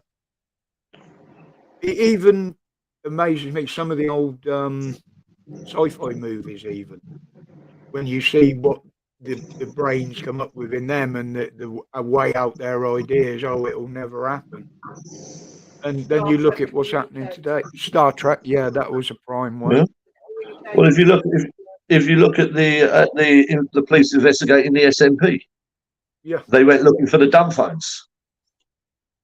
I mean, I saw the people here. I don't know where else it was shown. There was a documentary on them speaking to school kids, sort of 10-year-olds, 11-year-olds, probably 50s, early 60s, on what they see the future being like. Yeah. There was a lot of them said, well, the only time people will talk to each other will be down a wire through a computer. There was also, the flying cars. We won't have fuel cars. There won't be any social interaction. There won't be any one-on-one, face-to-face social interactions, because everyone will go sterile, and I can't risk getting a virus. You know. Yep, it'll be. This is the way you communicate. End of. Yeah. And that's why the governments know this. All of them. They've known it for bloody years, and that's why they interfere with it so much. So when the time comes, they've got total control over it. Yeah, exactly. Yeah. That's my opinion. Obviously, other people have different opinions. Absolutely fine, you know. Yes, Look, John. Hunger Games Society. it's I think what's gone on, and I think what's happened over since the lockdowns and everything else like that, is people became more aware. And I think, you know, there's a huge court case coming up in South Africa at the end of this year, in November, and the Pfizer and all of the big boys have been called in, and they have to provide the evidence. They cannot get away with it. And when that comes out, what they're doing is they're trying to clean up, because there's so many theories, so many leaked stuff. The governments want the actual facts out there. But you've got the likes of Trudeau. You've got the likes of Trudeau saying, "Look, it was always your choice. I was telling you about your choice." And then you've got clips of him saying, "If you do not do this, if you do not do that, you will not get on a plane. You will not do anything." You know what I mean? They're all thousand. Every one of them are backtracking now. Every one of them are backtracking. Yep. But the problem I've got with it is you terrorised us for 2 years, and you think you can backtrack now? What's that? One of the original 1984. Oh, right. Yeah. I'd have found it for me on the internet a couple of years back. Yeah.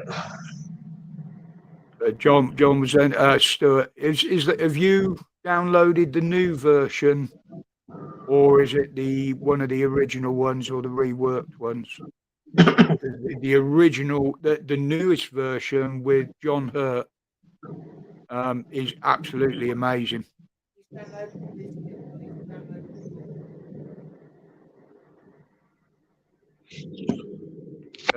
Who else was in it? Richard Burton, I think. Richard Burton, wasn't it? And John Hurt.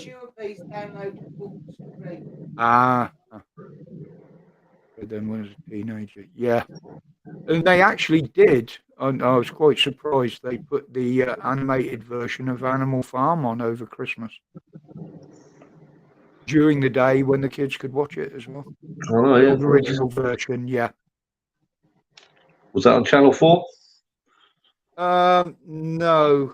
I can't remember what one it was on now. Channel 4 are quite angry now because the government are trying to sell them off, so they've turned around and they're showing a lot of stuff that they should not be showing, you know. I mean, I know it got banned in the day, but I was quite surprised to see it pop up. I mean, the original film, you can watch it on YouTube. It's on there. But the new one, it wasn't on there anywhere, and Heather got me the disc, the DVD. But it's the best version I've seen. Well, I mean, if you look at the way the world is going at the moment, you've got Warren Buffett. He's just sold a 5.1 billion stake in the Taiwan Semiconductor Company. So he was a major investor in the Taiwan, and suddenly he's just gone, "No, fuck that! I'm taking my money out." Yeah. As all of the large. So that tells you something, that there's something going to be happening in Taiwan very, very soon. And once that happens, we are in a lot of trouble. Coming up. 5.1 billion. He just dumped the stock there and then on the spot. My opinion of it all is, all of this, what they're pushing through and trying to do now, they've had in the pipeline for years. We know that. About taking control, central bank and digital currency. It's been bandied around for years. But I think they wouldn't have brought it in so quickly now, started all this so quickly, if it hadn't have been for the so-called pandemic. Well, I mean, the excuse to bring it all forward now. What's happening now is they're panicking, and they're panicking now because there is you speak to anyone now, even the hardcore jab boys, and they're beginning to say, "Hang on, what's going on here?" You know, because you're looking at all these people who were hardline, you will, and now going, "Oh, well, it was only advice. Oh, we're only just helping you. We're trying to help you." And where there's clear video evidence, if you don't get it done, you will never get on a plane again. You will never do this again. You'll never hold a job. You know, you had the likes of that Pimlico Pubbing fucking idiots. turning around. You know, conform to what we say, or you'll get nothing. Yeah, you know, and and now suddenly they're all backing down, so they're in a panic. Now, how do they sort the panic out? Oh, let's have a war. Let's do Taiwan. Let's create a war, which is why America has sent missile ships up down there, aircraft carriers down there. You know, and if you look at a military world map, I mean, pretty much America has got the whole of China surrounded with missile systems and everything else. It's you know, it is. If you look at a geographical map around China, around the coast of China, America's got bases everywhere. But it's like John just said in the chat there. Totally agree with you, mate. People are starting to wake up. People are starting to see it, but nowhere near enough to make a bit of a difference, and they need to do it quicker. Yeah, They're exactly. just waking up out of their slumber and making grunting noises at the moment. But, while the Geo machine is panicking because there is suddenly beginning to get. They tried the digital banking in about 5 or 6 different countries, and it's failed. Yeah, it's been totally rejected, and it's failed. Totally so now, rejected. so all of these things, you know, you've got the likes of Bill Gates buying up huge swathes of land in America and not using it, you know, huge farms and everything else like that, and then just leaving it. Yeah. You know, I mean, you've only got to look around. There are more and more people awake to it all, but unfortunately, that they'll look at one thing, like, okay, that you got these 15-minute zones they're trying to bring in. So there's a group looking at them. They're ignoring everything else. Somebody else is looking at something else where they should be together, looking at it as a whole, and that's what's not happening. Yeah. Well, I mean, eco loons end helping. You know, it's like, you know, 18 months ago we were considered conspiracy theorists. Yeah. And now it's a case that we're turning around. Oh, well, hang on, they were right. But what still needs to be done, and it still needs to be done for it to get proper action done, is that those that have had and those that didn't have had, they've got to stop the fighting.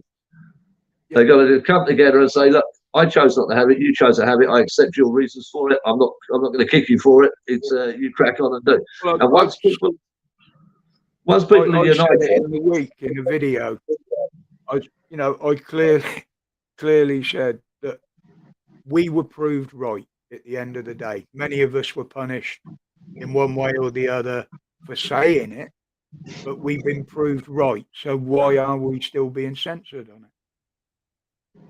Because it's now the problem you've got, you see, is the likes of the MP the other day who got kicked out, where he's talking about the above average deaths from the people that did receive. And there's now it's on average they're working out there's 20% more deaths than this time last year, or this time prior to the lockdown. So they're saying that, you know, why was that? And they're trying. There's been reports coming out that have been smothered, and doctors are being told to shut up. And this is what the WHO agenda is about. The WHO will now set the agenda for every country around the world in a pandemic. And they'll work in collusion with the WEF, and then we're really screwed. Well, they are. The WHO is privately financed. It's meant to be financed by the United Nations, but it's actually financed by Bill Gates Foundation and Big Pharma. So the number one donation to keeping the WHO going is Bill Gates Foundation, and then 3, 4, and 5 are the big pharma companies, and the WHO has said itself. They said we are 8% of our money comes from the governments. The other 52% comes from that, and of course they have a say in what we say. Yeah, the trouble with Roland Rat Resist is there's too much fighting going on in amongst themselves to be bothered about anything else. Yeah.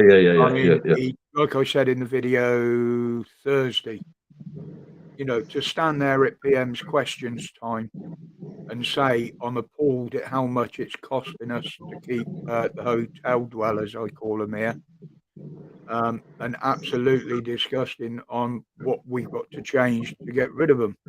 Well, I And actually I'm think like, that's well, you yeah. pay for them with our bloody money. You're the one that put them in these hotels where people say they don't want them. And you're standing there and saying you're disgusted with your own actions. But I mean, no, if you look at what the rhetoric coming out of Suella and everything else like that, I was wondering the other day what would happen if I stood up on a soapbox in the Houses of Parliament and issued the exact same statements that she's been making. I would Yeah. be castigated. I would be called the biggest racist bastard. I'd be everything under the sun. So I actually think that the bigwig Conservatives have used the likes of Rishi's colour and Suella's colour and the immigration Absolutely. minister, and they've Absolutely. used that to issue the rhetoric that they're doing. So it's literally is a racist issue that the Tory bigwigs are using Asians to deliver a racist message. Yeah, absolutely. Labour Yeah. tried it, didn't they, with Diane Abbott, and look at the mess she made of things. Oh, I mean, the woman she's couldn't put a sentence together you could understand. oh, over there. Go back. Lost the whip. She should have been whipped. Well, I know Diane Abbott from old. You know, she when she first came in 1987, she was shouting about we should get rid of public schools with no private schools allowed. We don't want them. We don't want them. We don't want them. And then about 5 years later, where are your kids going to school? None of your business. They're going to private school. None of your business. So, but she got elected on the fact that there should not be no public school system in this country. And where do the kids go to? I've always seen her as one of these that says something just because she can, even though it don't mean anything or be. She was false. She was false from the very start. Yeah, she was false from the very start. You know what I mean? As I say, not Yeah. as I do. Yeah, I mean, Rishi now, I believe there will be somebody else gets given a chance because he's just cocked so much up. He's done so much damage to the people of this country and the country itself in the time he's been there. It's ridiculous. It really is. The thing is, the markets like him. The markets think he's stabilised the pound. Yeah. But the pound's not worth anything here now, is it? But I mean, look, I've got a view on the elections coming up in 14 months' time. If you vote Conservative, you can say goodbye to the NHS because they're on a mandate to privatise. If you vote Labour, you are going to have open door immigration. Yep. It's going to be open door. They will not stop. They are still committed to Tony Blair's original idea of open door immigration, and that's what they're going to have. So whichever way, if you vote Labour or Conservative, you are basically signing your own death warrant. And it could be literally if the NHS is privatised because there's already mutings going about that we should have some kind of insurance. Everyone should have some kind of. On about that for years. Yeah, buy some kind of insurance to top up. So the NHS will only do emergency only, but you should have insurance then for anything else. Yeah. You know? Yeah, it's like a watered down system of what they have in America, basically. It's pretty much it's turned into the American system. They don't want the NHS. The NHS is a pain in the ass. Yeah. It's a millstone around their neck and they want shot of it. And I still think that's why they're causing division now by using these strikes and the sad thing is, I mean, yeah, I agree. People, if they want a better wage, they should be able to find some avenue of protesting, and asking for that. But most of the strikers, although I agree with what they're doing, they're achieving nothing. All they're doing is alienating their own customer base. See, that's probably where I'm centrist with a slight dip to the left, because I do believe that it's every man's right to strike. If you bear in mind, everyone has gone through 10 years of austerity. As soon as the Conservatives came in, the economy's knackered. We've got to go through austerity. So everyone's salaries basically devalued by 20% over that austerity period. Now we're into a period of inflation where everything has gone up. So we're in a period where everyone's gone up and everyone's gone, I can't afford to live anymore.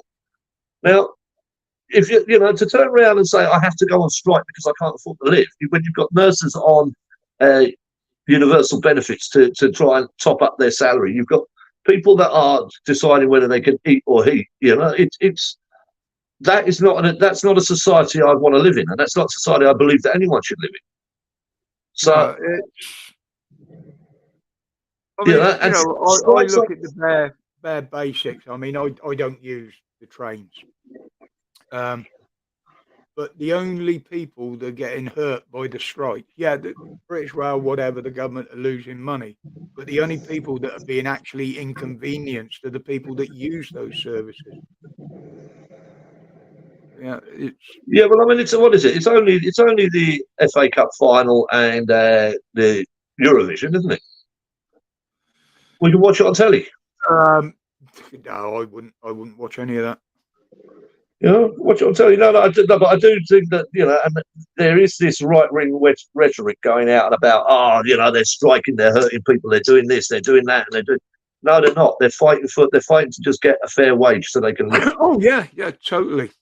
You know, and I'll give the basic NHS staff, the nurses and the younger doctors, they are providing, emergency cover. They don't have to do that. You gone? They are. Oh, he's gone. He's gone.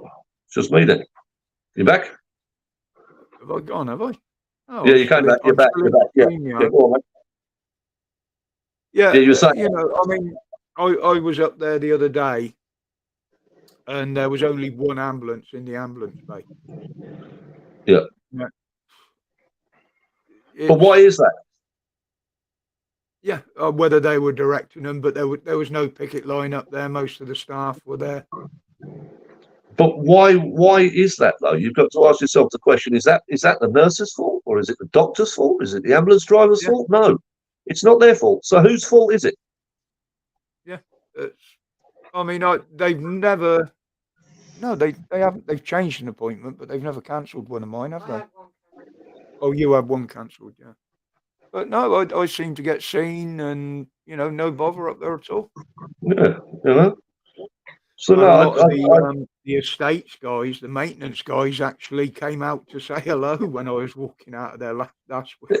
Yeah, you know what I mean. It's one of those. So I actually do firmly believe that they have the right to strike and that they should be doing it, and to get just a part. They're not even going to get the 20% they've lost, but at least if they get 5, 6, 7%, if they get 5, 6, 7%, it's better than what they had in the previous side.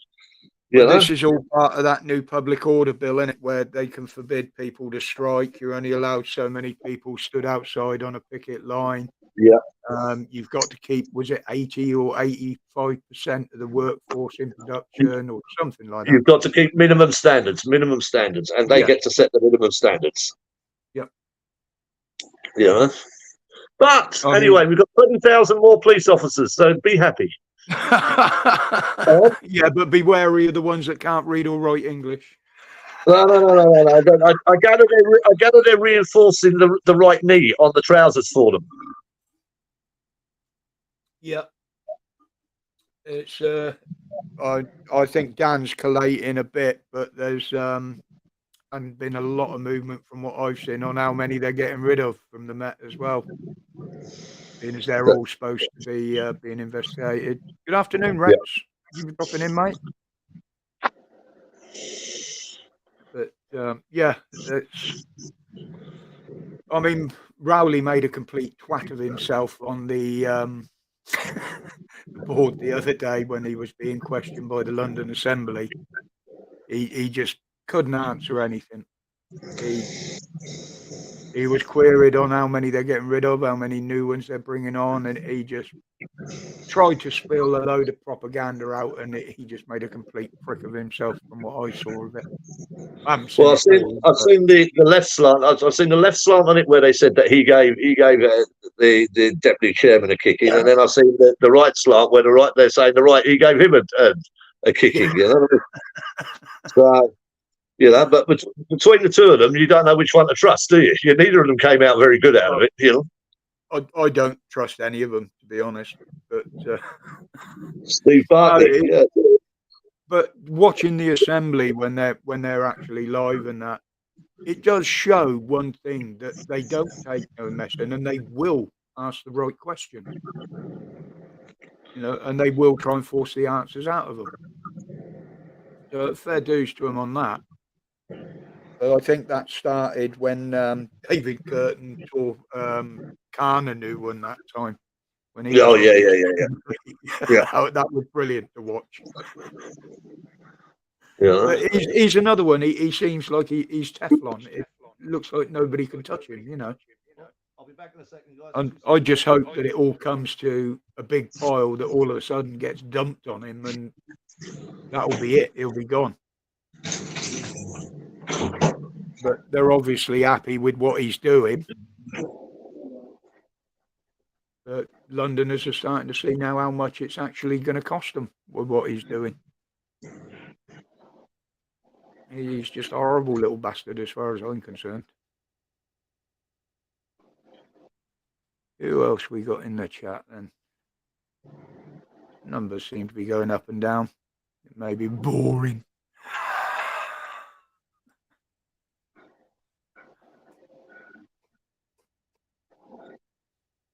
Maybe I should go over to the dark side now and again.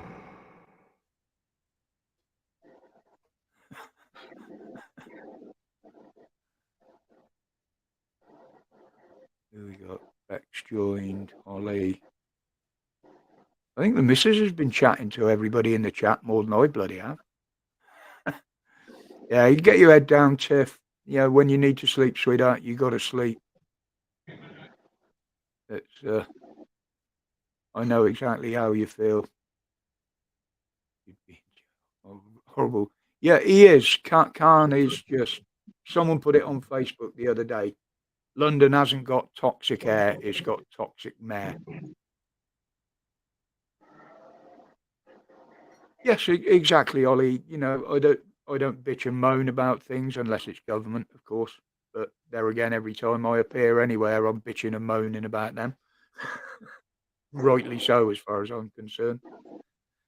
But doing the gardens. Oh, you got Danny to do all the inside work, and now it's got a bit lighter and a bit warmer out there. It's Dad's turn to go through it.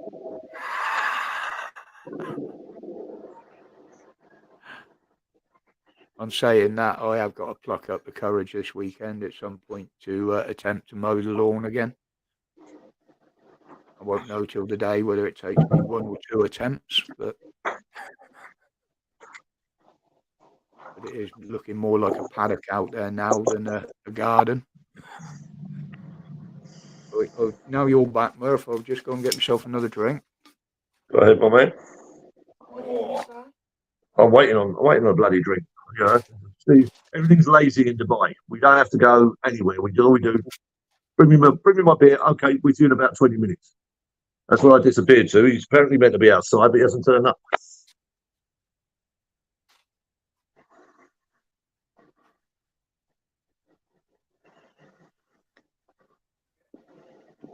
No. Yeah. 75 points for Canada. Oh, no. My final can of Go Juice for the day. I have the limit. I've got to, mate. I used to drink 3 or 4 of the big bottles of it a day. Oh, not good. Not good. A little Filipino girlfriend who used to live on the stuff. She used to just drink non-stop Coke, and end up in hospital because it just ate away her whole stomach lining. Yeah, it will do. And that's why I've cut right back on it now. All right, John, no worries, mate. Yeah, I know you have to do the kids, as it were. So no worries, but appreciate you dropping in, buddy, and see you there Sunday night, hopefully. Without a doubt. No, there's John, God bless, and who else is it? There's someone else usually has to drop out around this time because they've either got the kids have come home or they've got to pick them up or whatever.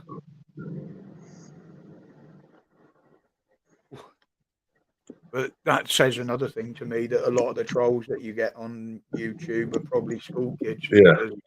They don't come on till weekends and after school. Yeah, respects, John. We'll catch you later, buddy.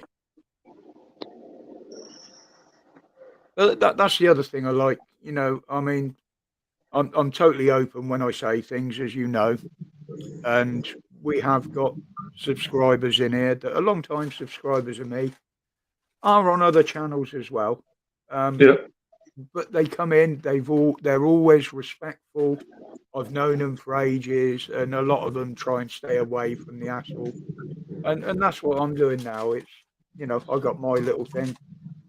I just concentrate on that, and when I'm on PAP and that, you know. Well, I mean, this is I come on here on a Friday because it's a nice, easy, relaxed. It's we can talk about things. We vent ourselves, but without going hell bent. You know what I mean? I mean, again, it's somewhat different from my videos, you know. Yeah, I'll give my opinions on things if I'm asked. If someone asks a question, I'll try and answer it. But I just like to catch up with people. It's not every week I do it. Yep. You know, and I usually do the same sort of time, but it's usually on a Friday. You know, it might be another week or two before I do another one, or I might decide on next Friday, okay, let's fire up and see who's about, you know. Yeah. Well, I'm lucky enough that we only work a 4.5 day week here in Dubai, so I finish off at 12 o'clock on a Friday. You know, and that's me then till I go back to work on a Monday. But we work from 8 till 6 every day for the rest of the week. You know, so we put our hours in, but we turn around and only have a 4.5 day week, and it's a life changer. I can promise you, it really is. It's, you know. Yeah, it's like me. I mean, I've cut down the videos a bit. Most Mondays, I don't put one out if it's been a late one on Dan's Live, because I try and recuperate a bit from that. Yeah. Fridays, even before I started doing lives, I tended to have the Friday off from doing the videos anyway. Gotcha. Yeah. So you didn't mind doing a live. You played one for the other. Yeah. I'd go and catch up with the motor racing and, you know, all the other things that I used to do and be into. Look at the fishing, see how the fishing's going around the country, and you know, and that I always try and keep one day for that. But sometimes on a Friday, I just say, "Oh no, let's see if the guys are out there. Let's have a chat." So I'll say, "Well, yeah, I'm gonna." On a Wednesday, I'll say, "There's a possibility I'm going to do one on a Friday." Keep your eyes open, you know. Yeah. I don't visit many in the week now. In the evenings, sometimes Rev will pop up, so I'll drop in there. Yeah, I mean, I'm normally in bed by 10 o'clock, which is sort of like 6 o'clock your time. So, you know, I'm long gone before any of the boys start to shout. Quite often, Heather will stay on Discord with the guys, and like last night, Dan run a test. It was near a midnight, I think. But I'd already been in bed for 2.5 hours, and I could hear her talking down here. Yeah. You know, I woke him up. You did. She's got a very powerful voice, as you can hear. Yeah, you couldn't miss that one. No, you couldn't miss that voice. Yeah. No. You could shut the bedroom door. It comes through the floor. The bed's right above you there. Knowing the council, there's probably no sound insulation in there. So. And a threadbare carpet don't help.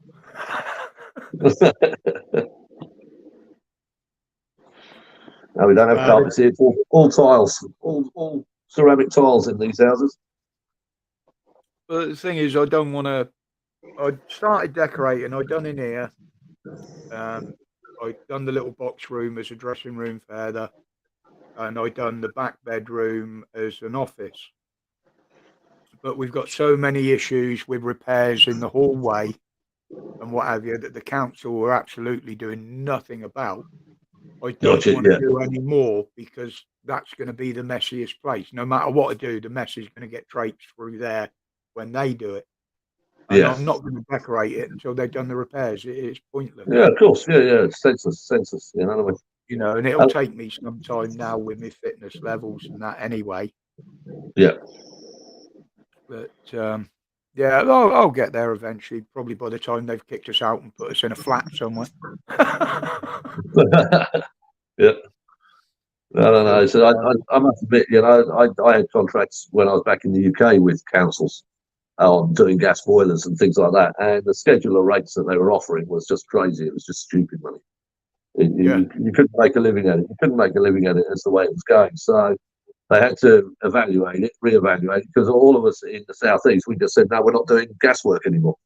And so then suddenly the schedule of rates went out the window and we got price per job. And when we got price per job, we started earning money, Yeah.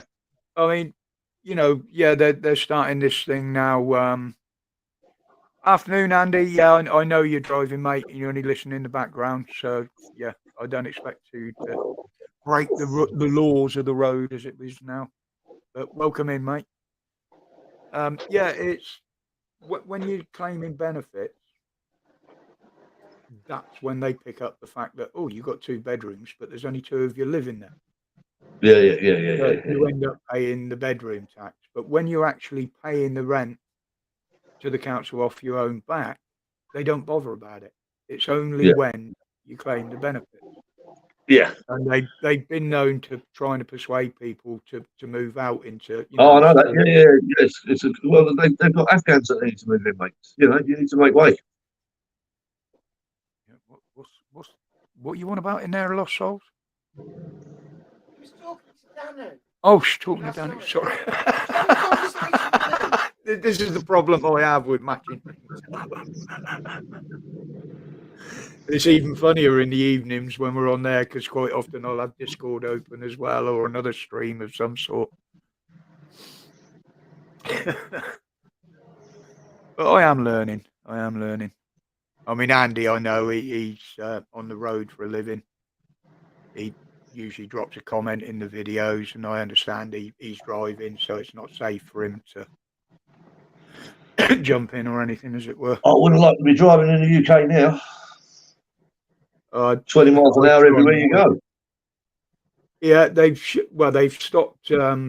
Said they've stopped doing these smart motorways, but at the moment, while they're still doing this 5-year investigation into them, they've left all the bloody roadworks in place. And even the long stretches that we go on when we go up north, there's no reason for them to be barriered off and coned off. It's, you got miles and miles of cones, no works, no nothing, and they just need to push them aside and let people get on with life. Well, you see, the key thing, the thing about that is that was always meant to be the hard shoulder in case you landed up in trouble. You know what I mean? Yeah. And now, because it's designated as a smart motorway, we'll have to cone it all off. Yeah, I mean, I said when they started doing all this, what they're trying to do is slow people down so everybody's traveling in the same direction at the same speed. This is what they on average on all the B roads and A roads, they've taken 10 miles an hour off of the speed limit. It's because of the electric cars, because the national grid cannot cope with if everyone's charging their cars all the time. Yeah, so it goes into meltdown on bloody half-time at the FA Cup, doesn't it, when everybody... Yeah. You know what I mean? So it's a case that they're turning around now, and now the latest thing is they're going to start taxing the electric cars because they're losing the money on the tyres and brakes, isn't it? The 2 most used parts on it.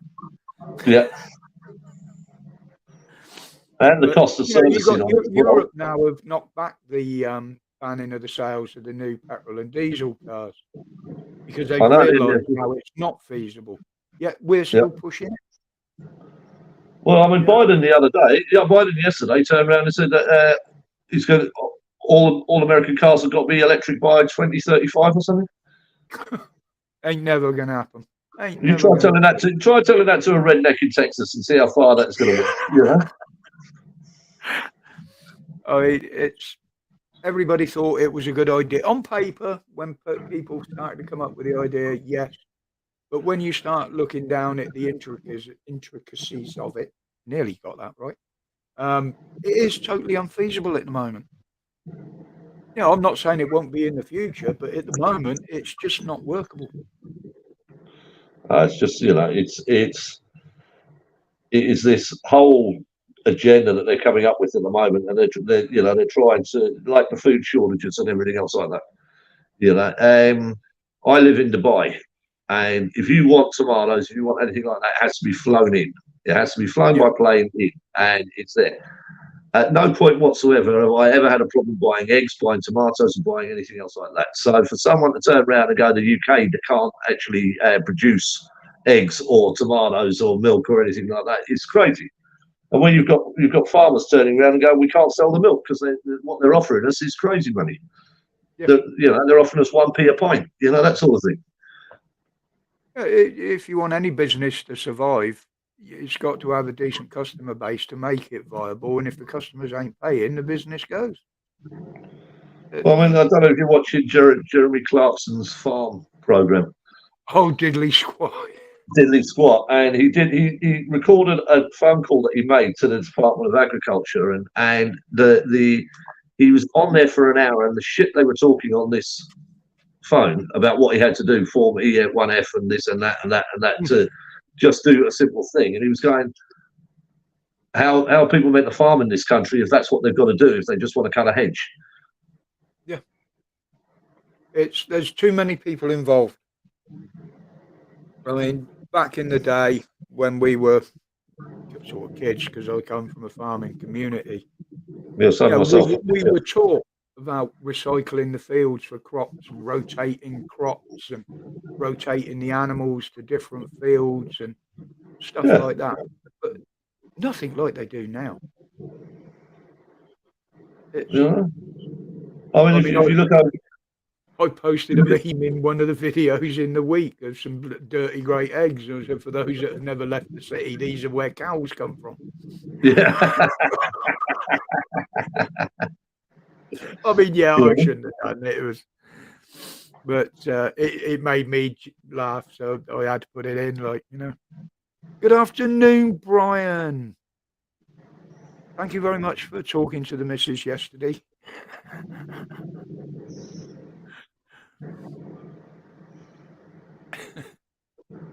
Brian for some reason I had it in my head that you were over in Northern Ireland, Brian, but I know now you're not. You're north of the border. Mrs. can't help but being a dirty old woman. Well, you got part of that right.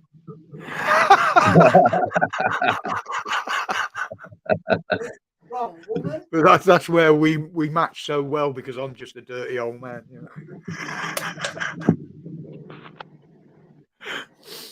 Oh, I thought she was getting up then. I heard movement behind me. That's all right, Brian. I know you're busy, mate. It's not an issue. There are people that just drop in, like my mate Andy there. He's on the road driving, but he always listens in. He just lets me know he's there, and which is fair enough. This time of the day, people are still trying to earn a living. Totally understand that.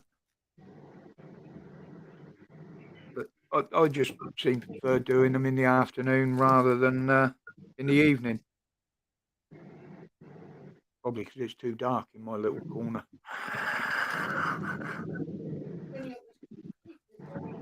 Although it's not as if I ain't got enough lights about, is it? I got them two. I got the two that Pat sent me. Oh, pardon me. Sorry, guys. What's that new drink you got? I don't know whether it's fizzy or what. There's something in there that my arse don't like.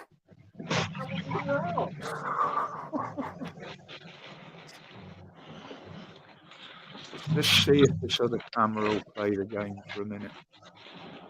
Not that one. Is it going to work? Are you going to work, you damn thing? Well, it's turned on. I haven't got the lens cap on. Nope. It's having...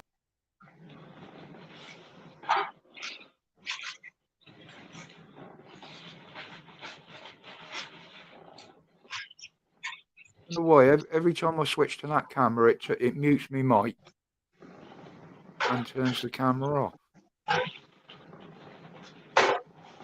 How fucking weird is that?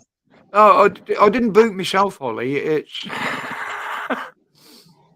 I've got that high definition camera still plugged in, when I switch over to that, it mutes the mic, although I've given it all permission to use the mic, and it stops the cam. And so I'll just stick with this one. I will figure it out. But the other little cheap one down here, I'll unplug that because that does all sorts of weird things. I even tried to plug it in through the GoPro on one of my phones the other day, and that went horribly wrong. But just shit with tech.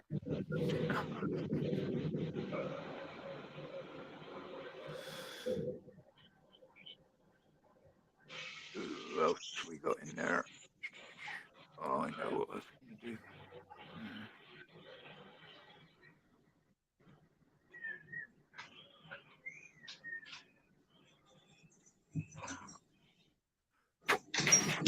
Flash everywhere.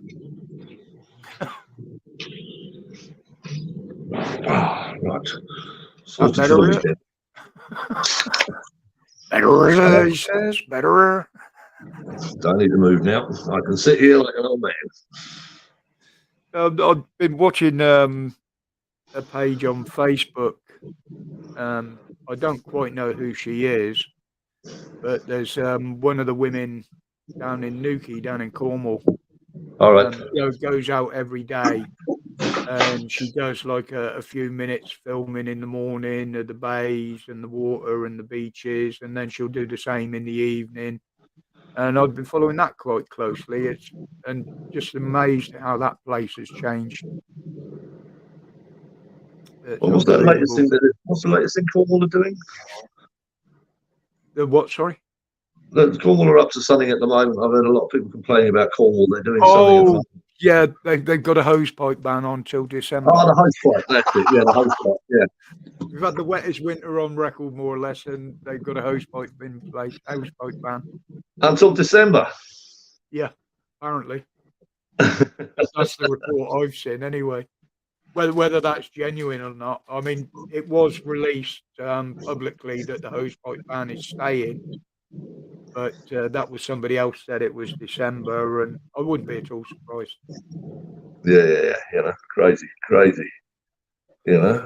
I mean, they have got quite a few reservoirs down there, but most of them are small ones. But there's loads of natural sources of water down there, springs and. Well, I remember in the last hose pipe ban, there were people who put water butts at the end of their downpipes, their drains from the gutters, and they were told that they were stealing water because the water has to go back into the natural waterway. So if you catch it in your rain gutters and send it down the pipe into a water butt, that's actually stealing water. Yeah. I mean, I had a little cottage right out in the middle of nowhere down in Cornwall. I mean, the others in here know I've said about this before. Literally, the lighting was either paraffin lamp or gas. Yep. My cooking was a burner range, like a Rayburn, but a smaller version. Yep. And my water supply was from a natural string at the top of the garden. Yeah. Yeah, I still had Southwest Water trying to charge me for water. And they said, well, okay, you got your own water supply. The waste, then we've got to charge you for that. I said, well, yeah, if you come and empty my septic tank rather than the company that I pay to do it now every few years, feel free. And they never came back. Same with electric. You're not connected to the grid. I said, well, no, and I don't want to be. Well, I mean, like I say, I grew up on a farm in Ireland, and again, we had the oil-fired agger, so they had the agger cooker, and it was oil-fired, so that was that side of it. We had the oil lamps at night; they used to be lit quite regularly. They were done. There was and as for hot water, forget it. Yeah. There was no hot water. You turn around and if you want the hot water, you boil it up on the agger, and then you go and pour it into the bath. You might have tepid water at best. Tin bath stood in front of it, and you pour your pots in there. Ice cold baths until the age of 12. I don't know whether I should allow Jack up with those colours in the background at the moment. Oh, was he? He's not got. Oh, he hasn't, has he? He put some things up on there, and He's not the only one. What's he doing? SpongeBob?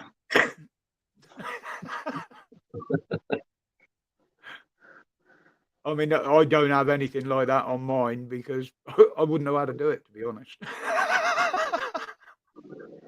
Afternoon, Jack. Afternoon, young man. How are you? He's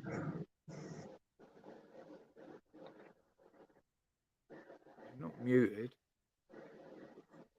Not yet.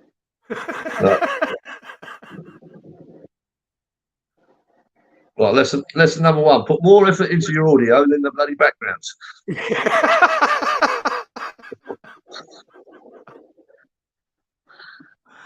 Jack's Swedish, don't you know? Yeah.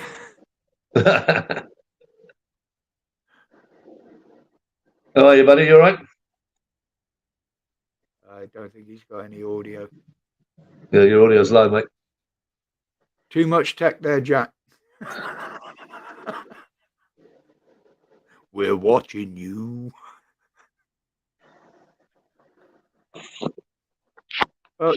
Jack's here in spirit. He'll find the right button eventually. Turn the lights on. You might be able to see the button.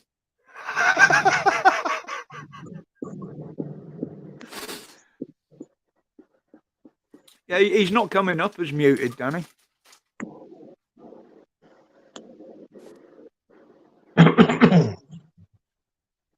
No, he obviously can hear us because he gave us a thumbs up. Now he's gone into meltdown.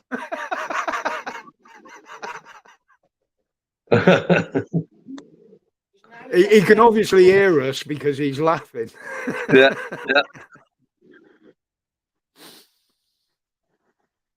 Jack's a hologram. I'm Yeah. stupid. Oh my god. No, I do not just do that. Can you hear me? I had my finger over the button in case it was somebody that used a video and was posting someone else. Can you hear me? Can you hear me? Yeah, we can. Yeah, we thought it might have been a Russian attack. We thought it might have been a Russian cyber attack. Do you want to know what happened? Right. So because I changed my USB ports around on my on the front part of my computer, because I don't use the microphone on my headset anymore, it was using the microphone from the headset, not the microphone I've got on my computer. So it's me just talking, and you can't hear me. I'm like, what the hell? I'm going. Well, God bless. Earlier on, was walking around his workshop and pulled the wire out the front of his computer, and he twice. Yeah, twice. Oh my lord. How are you keeping anyway, Jack? Stressed out so far. Stressed out. It's Friday, man. Chill. Yeah, but it's over. Yeah, but my mum and brother are moaning about cleaning. They expect me to spend like 3-4 hours on cleaning. They expect me to do like a perfect job. I can't win with them, honestly. You never will, mate. You never will. At points today, I felt like passing out because it made me that lightheaded. You never will. Yeah, the thing is, with my mum and brother, you've got to be so precise in what you do, right? You can't just, do a quick job. You've got to be, you've got to like spend. I mean, we spend about 3 hours. I mean, we've been doing the hoovering and mopping and the dusting and everything like that since 1 o'clock. Well, but doesn't it look good now? When somebody asks you to dust, Jack, you go out and get a garden blower. And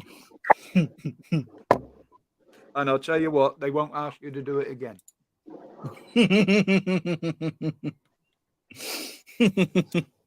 It's like so many blokes, and this is coming from a bloke that know how to do the washing up properly. They will mess it up I've got just so the woman says you're not doing it right, leave it to me. You've been smoking those banana skins again, Jack. What, you calling me a monkey? I used to get called that at school, I get called a monkey a lot because I had big ears. And? Or probably still have, I don't know. I couldn't care less what people think. No, there's no point. I was laughing then. I just thought of a lad I went to school with that had the same issue. And Yeah. he didn't come out for the gym session one day. And they said, "What have you done with him?" I said, "We've hung him up by his fucking ears on the pegs." He was not happy. Do you know, I had a terrible thing at school, in primary school, right? Where there was this. So I had a friend that was pretty much a few doors down from where I live, and he still lives. Well, his parents and that still live there now, but we don't speak anymore, right? Basically, as we're growing up in primary school, there was this rumor going about in school that I'd said this awful thing about his brother, right? So his mum was supposed to be pregnant with obviously with a baby, and that was going to be his brother, right? And apparently I'd said some horrible thing about him, you know, wanting to be dead or whatever, right? But that didn't come out my mouth, right? So someone made that up. The fact that someone can make something up, that, you know, that's terrible. I don't think I've actually said that before on any of the live streams, because it's just something that is so disgusting. Can you not get, mate? Oh, I used to get it at school, mate. I used to get into a lot of hassle with the kids and what have you. And well, guess what? yeah, Her mum one- came round. Her mum came round our house. Dad was home at the time, and obviously mum had not long just took us back home. I think it was me and my brother back home from school, and his mum was banging on our door. This was obviously many years ago. Obviously, not that I'm not as young as I used to be. Although in a way, I wish I wish I could go back to school, but just for the laughs, the banter that I had with my mates. Well, But other than that, I wouldn't go back for anything else. when I was at school, mate, I used to have the irate father turning up on the doorstep regular. "Oh, you give my son a slap?" I said, "Well, yeah, because he's a right little arsehole." And he turned up one day and he was very angry. I'd given this lad a right pasting. And the old man answered the door. And the old man said, "Oh, is it your son that Roger beat up?" He said, "Yeah." He said, "Right then, we're going to sort this." Now, mate, he took one step back, took his coat off. The old man stood back and said, "There you go, Roger." And I went in and give him a beating. Yeah, probably in the wrong, but I never had him on the doorstep again, like, you know. Do you know what? People used to say, "Did you get bullied at school?" I said, "Only once."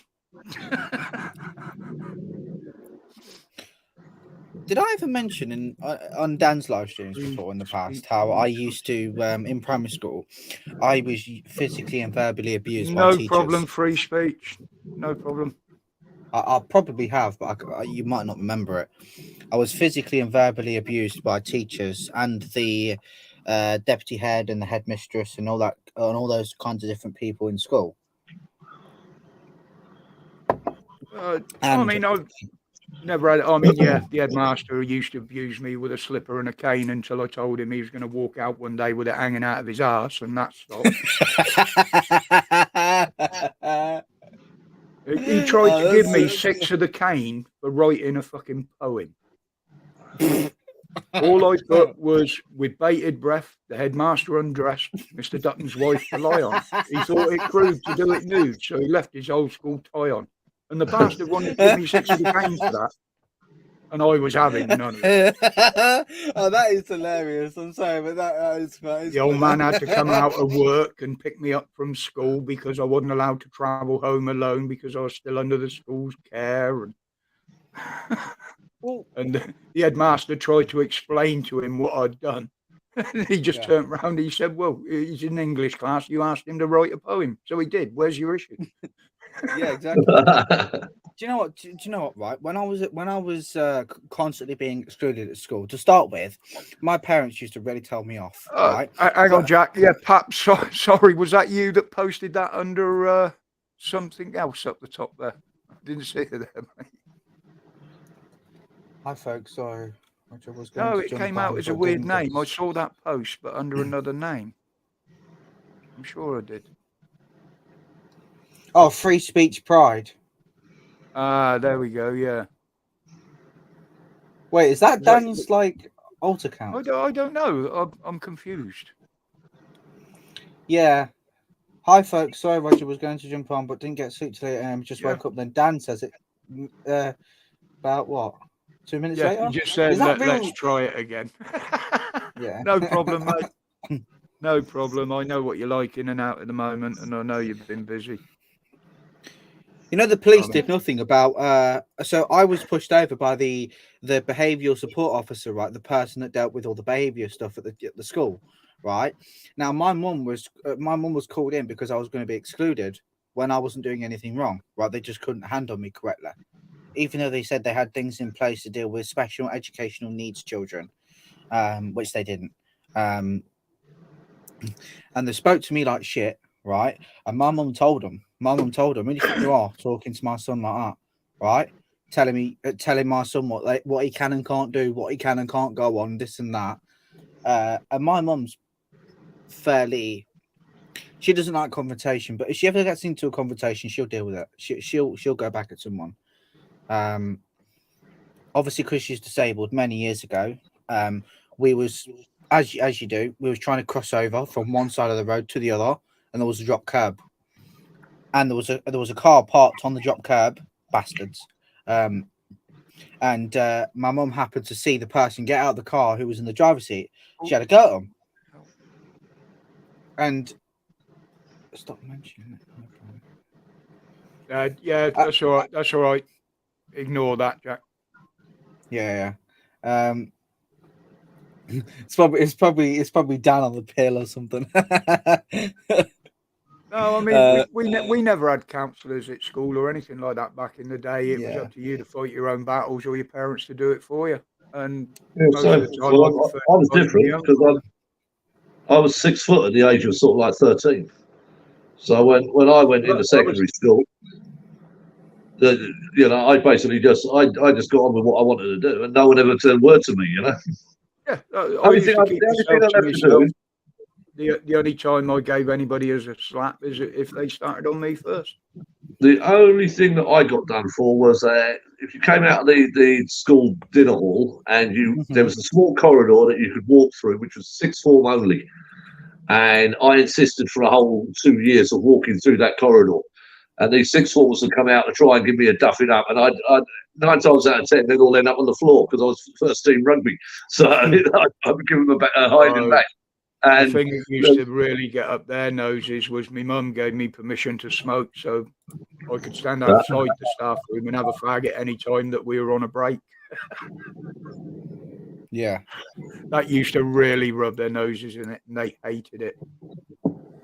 But they got used to it in the end. One or two used to come out and ask me if I got a spare one. But yeah. Afternoon, Bumblebee. Hope you had a nice birthday the other day, sweetie. I did send you a virtual cake over Facebook. Might have been a bite or two taken out of it. But...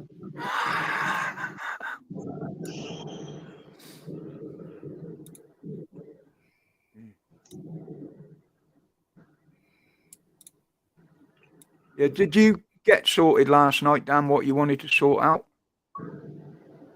Oh, that reminds me as well. Have you touched the? Have you managed to sort out the Stream Deck at all, or have you just not been? You just been so tired or busy, Dan?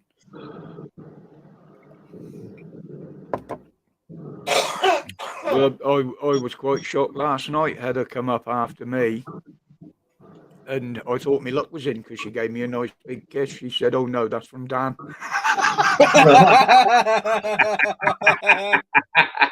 I thought my fucking luck was in, and then she brought Dan's name up, and that put it right off. You know what I mean? You see, I'm that desperate. I would have said, "You can call me anything you want, honey. Just give me the bit." Don't call me late for dinner. Yeah.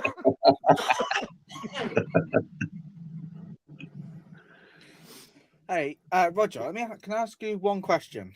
Yes, mate. About editing, right? So, do you know when you do your videos? Yes. How long does it roughly take you to record the video, to finish it, and then to put your intro and whatever you need in there, and then your pictures and edit it? How long does it usually take you? It depends what I'm doing. Obviously, it takes as long as it takes to record the video, but that's recorded straight on the computer now. I don't do it with my phone and import it. So that's on there as a video file. And then the editing, I mean, literally, I just pick the two out of my file for the intro, put them on the story card in front. Okay. Then I usually cut the meme in, which I do at the beginning and the end. And if I'm doing any other editing, then obviously there's split, insert, shit like that. But to edit a 10-minute video the way I do them probably takes me less than 10, 15 minutes. Takes less than 15, okay. But I do take the time because I've had a lot of hassle where the upload hasn't worked properly. Or there's been an issue. So before I import it, I watch the video. Then I'll import the finished video into the files. And then I watch it again once I've uploaded it before I publish it on YouTube, just to make sure that the upload is right now. Do you know what? Uploads repair. Do you know what I find? It's not the upload that's pain in the ass. It's the. I wouldn't say the thumbnails is bad because I mean, if you're actually doing a custom thumbnail where you got, put all these different things in on there, it's not that difficult. But it's the editing. When you're doing like proper heavy editing, it takes ages. Yeah, if you're doing it through other systems, that's why I like that one. It is basic, and there are a lot of features in there I don't use, like 3D animations, and I use the voiceover occasionally. I'll do it if I'm just doing a video. Then I have laid a voiceover over the top of it before. You can do that in there, but it's just a basic one. From start to finish, it would probably take me, as long as it uploads quick enough, maybe an hour to do the video, process it, and upload it. So I don't know if you can. No one else can see it. You can. On the screen, there's an image that I took earlier. Well, in fact, not long ago. I've still not finished it yet. It's syncing two different things, isn't it? It's a bit more. It's a bit more than just that, but yeah, that's why I haven't got one of them editing suites like that because it's just too complicated for me, mate. Yeah, so I mean, whatever works you in it, but I mean, on this, on my screen anyway. I don't think anyone else can see it because you've. Yeah, I can see it in the back room there. So this is only about 11 minutes worth of footage. It was a lot longer because I've had to edit loads of. I hate the ums and ahs. It's a pain in the arse because I had to keep doing jump cuts. But the thing is, I wanna actually try and use some of the different other techniques. Shall I tell you how I do it? This is how basic I do it. If I'm overlaying a voiceover. On the video, at one point, I will just go, and I will do exactly the same when I do the recording for the voiceover. So what I do is I match them two claps up. I know what you mean. Yeah. And it's a way. Sometimes it might be. It's a common technique, And you know what? That does really work. That does work. I've used it in school when we used to use Audacity. If you've ever used that before, Dan said before that was the idea of the clapperboard when they make movies. Yeah, that's basically its place in the clapperboard. Yeah, exactly. But 11 minutes worth of footage, and I'm still not even finished. I still need to sort out other things because with this, you can actually you know what chapters are, right? How you can with the audience, you can let them at the bottom. It tells you like the different sections of the video that you want them to see, so they know what they're actually watching, kind of thing. They're called chapters. I'll just keep it absolutely simple and basic, and then I don't have any issues or problems. Yeah, you're probably overcomplicating it a little bit, Jack. You know what I mean? It's the case that Holly, I use DaVinci Resolve 18. Because it's free. I mean, you can get the studio version, which is like $300, which is very expensive. But the DaVinci on it's basic is very good. But there's a lot of tools. There's a lot of tools within DaVinci that you need to go and start playing with. And what I'd say to you is do some sample footage, 5 minutes of sample footage, put it into DaVinci, and then start playing with the different. You can crop it. You can do an awful lot of stuff with DaVinci, and Oh yeah, definitely. and once you start to understand what DaVinci does, you'll find that your workflow will be a lot quicker.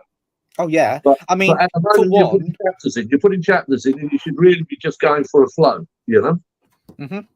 Are you writing a script? no, it would have been nicer if I written a script because I keep going Yeah, that's what I mean. Yeah, you need to read a script and you need to get yourself just. It doesn't have to be a full script. Just you know, what you're doing is you're putting in an idea. You're putting an idea together and what you want to say and how you're going to deliver it. You know? Well, there you go. That's what I use. Yeah, exactly. But Okay. that's what I'm saying. It's just that you've got something that gives you pointers. You know what I mean? That you know. I you see defy anyone that these- can sit and talk for 2 do you see hours. Well, I can. bottom things? Do you see them things there? Yeah. Right. So underneath there's dials. I call them knobs, but they're Okay. dials. Right. All right. You What can't is see them because they're black. But if I take one off, I'll show you. Look. So it's just a simple dial, nothing fancy. Right. Okay. You can click them in. You can turn them clockwise, anti-clockwise. Yeah. Now I've set them up. The thing is it's getting it back on that's the problem. Hold on. And what's that kit you're using? What kit are you using? So I'm using the Stream Deck Plus, the Stream Deck XL, and the Stream Deck Standard. Right. Okay. So the Stream Deck is more like a streaming system. I mean, what are you using? But For you can editing? also use it for productivity as well. I know. Yeah. So you've got the Stream Deck XL, have you? Yeah, this one. Right. here. Yeah. So that's the one with the knobs on it. I mean, you know, you see, the Stream Deck XL, it really is just a case that's for streaming, and the knobs are there so you can change to different fonts and do Well, everything. that's for the so the Stream Deck Plus is the one with the dials on them. So you got 8 buttons on them, which are bigger than the other Stream Decks. The touch, Yeah. This is a touch strip, so I can actually press on this. So if I just click on undo, doesn't really do anything.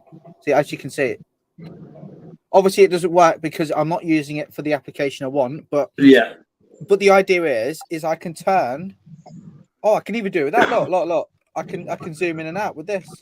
Yeah, that's what I'm saying. Yeah, you've just got to learn the capabilities of the kit that you've got, especially in DaVinci, because it's got so many different stuff that you can do and different fonts, everything that you can work on. Yeah. So if Honestly. you're using DaVinci, and if you're really struggling with the way that the Stream Deck, because the Stream Deck isn't, yes, it can do it, but it isn't ideal. I know that.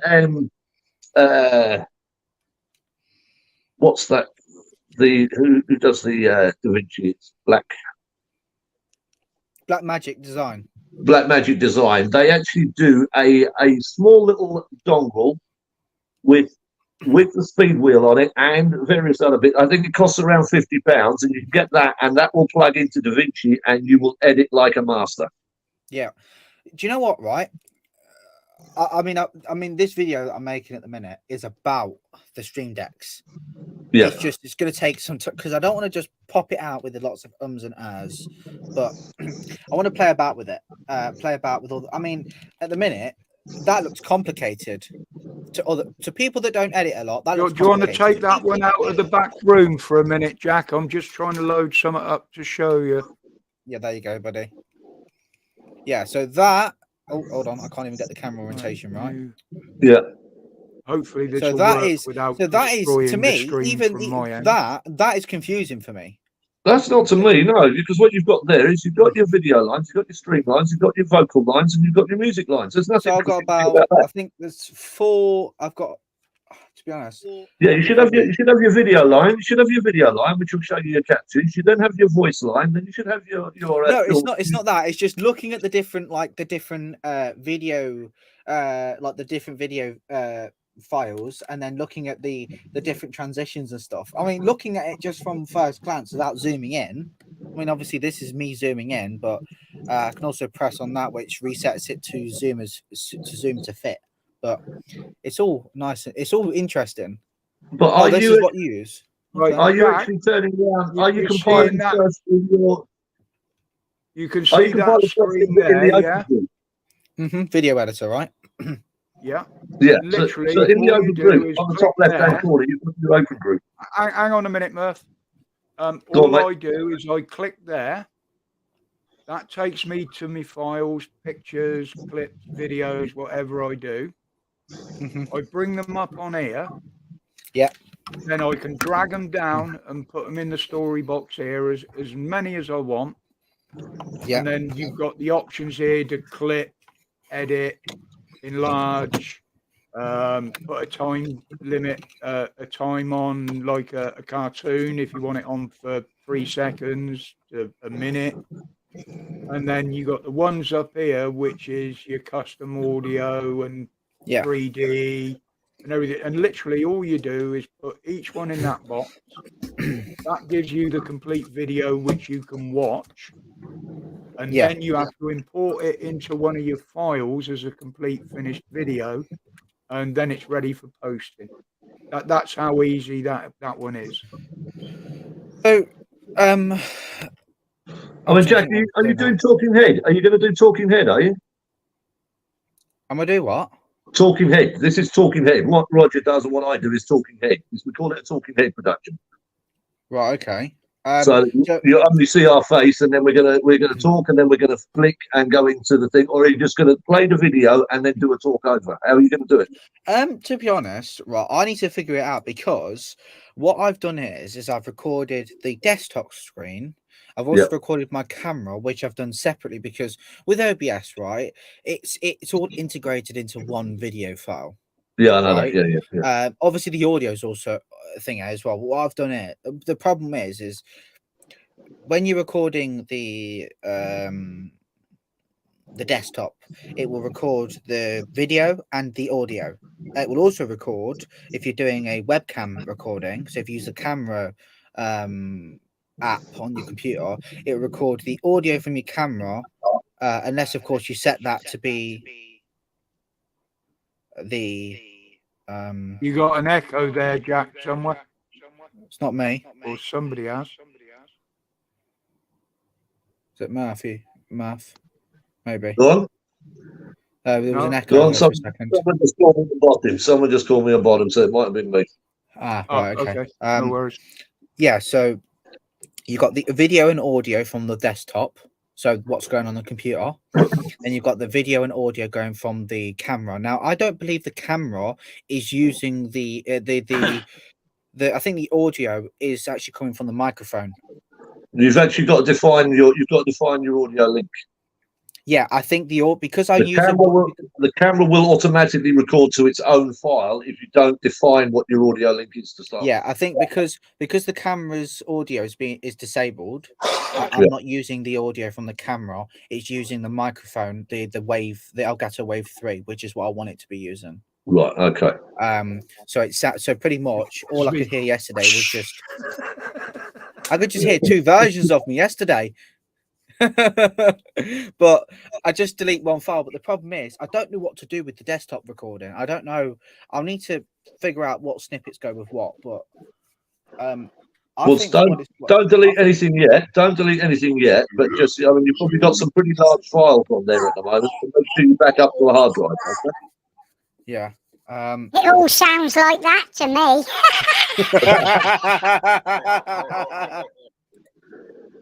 I use a different route. I'll show you. Yeah. You don't know how tempting it is to have this bloody thing in front of me. I use this, the YOLOBox Pro. So I can plug everything into this through my Rode wireless. Rodecaster Pro 2. So I plug all my sound into the Rodecaster Pro 2. I take out of the Rodecaster Pro 2, I can go into the YOLOBox. In the YOLOBox, I put my Tough Card. Yeah. So I can plug my Tough Card into there. I can do my recording. I can do everything. I can record it onto this. I then take it to the computer. I go into DaVinci Resolve. I do what I need to do to finish off the recording. Take it back out, put it into the YOLOBox, bang, send it. And it goes to Facebook. It goes anywhere I want. It goes to Facebook, Twitch, blah, blah, blah, blah, blah. But that's an expense. That's 700 quid's worth of kit. You know what I mean? Yeah. Yeah, that's it's the way. You know this microphone? This microphone was about. Do you know? I don't actually know how. 25 quid. Yeah, that's what I mean. Yeah, it's different strokes for different folks. I mean, If it works for what you need it for, Roger, then Yeah, it works. it's just as I said, it's just a toy that came with the microphone as part of the kit, and I didn't use it for 6 months. And yeah, it's like if your channel get hectic, you know what it's like if everybody's talking over anybody. Yeah. Then something like that's going to grab the attention. As hang on, yeah. Well, I mean, yeah, the advantage of this is it takes the 3 cameras straight into it. So when you're saying you're having a problem with your cameras, it takes everything into it, and you can view and see it and do and boom. Do you know what I do like about this microphone though?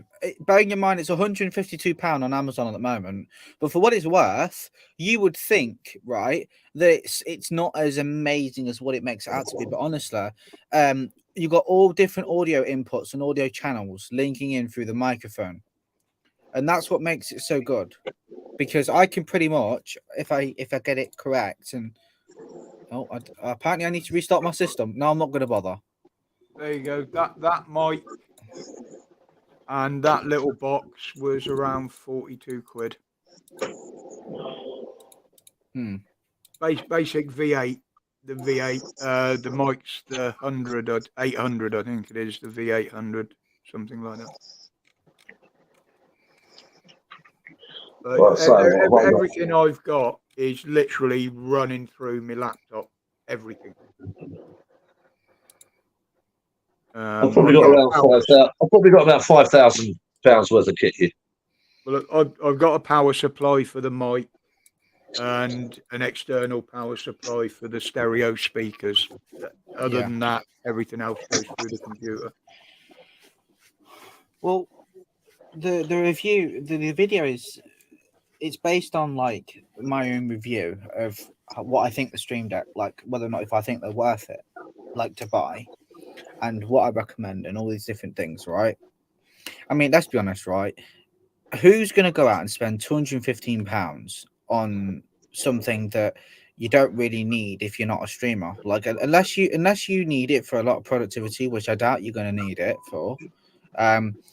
I've recommended in my video that you only need a 15 key Stream Deck, which is the standard one. The mini one's no point, because for what you're paying for the mini, which is three keys, just 3, that's it. Yeah, there's no point. You're just wasting your money on something that's that for that. 15 keys is more than enough for what you need, right? Anything more than that, it's kind of not necessarily a waste of money, but it's either. I would say for what the price is worth, it's not worth it. Well, how about I give you this argument? The XL, what is it? 32 keys that can be expanded to 64 keys? No. It can, can't it? I thought the XL can be expanded. No. Oh, well, it's still only 32 then, is it? So the XL is compared to all the other Stream Decks, Mini, which is 3, Standard, which is 15, XL, which is 32, and then the new one, which is the Stream Deck Plus, which is 8 big keys, a touch strip, and 4 dials. I think that's the one I'm talking about then. I think that's the one I'm talking about, because when you use the dials, it changes each and every application to bring you up to 64 applications. Yeah, I mean, that's a lovely bit of kit. So the touch strip actually is it's a touch screen. You can also swipe. Hold on. Oh, I can't swipe because it's on a. Yeah, I don't have any pages, but in there you go. I can swipe. There you go. Look. Hold on. There you go. Can swipe, so you can change pages by doing that with the touch screen. But doesn't it have expandable pages? Didn't they say, or is it coming later? They said they could expand the 32 to 64 or something. You can have up to 10 pages on one Stream Deck. It doesn't matter what it is, but you can have a folder within a folder within a folder. That's it. That's the folder which gives you. Yeah, that's the one. That's what I was thinking of. Yeah, no. You see, now the argument to give you my argument, if I was going to buy one, I'd buy the best one I could buy for future expansion. Yeah. Do you know what I use the Stream Deck Plus for? Volume control. Volume control. Only. Not just volume control, but that's one of the main reasons.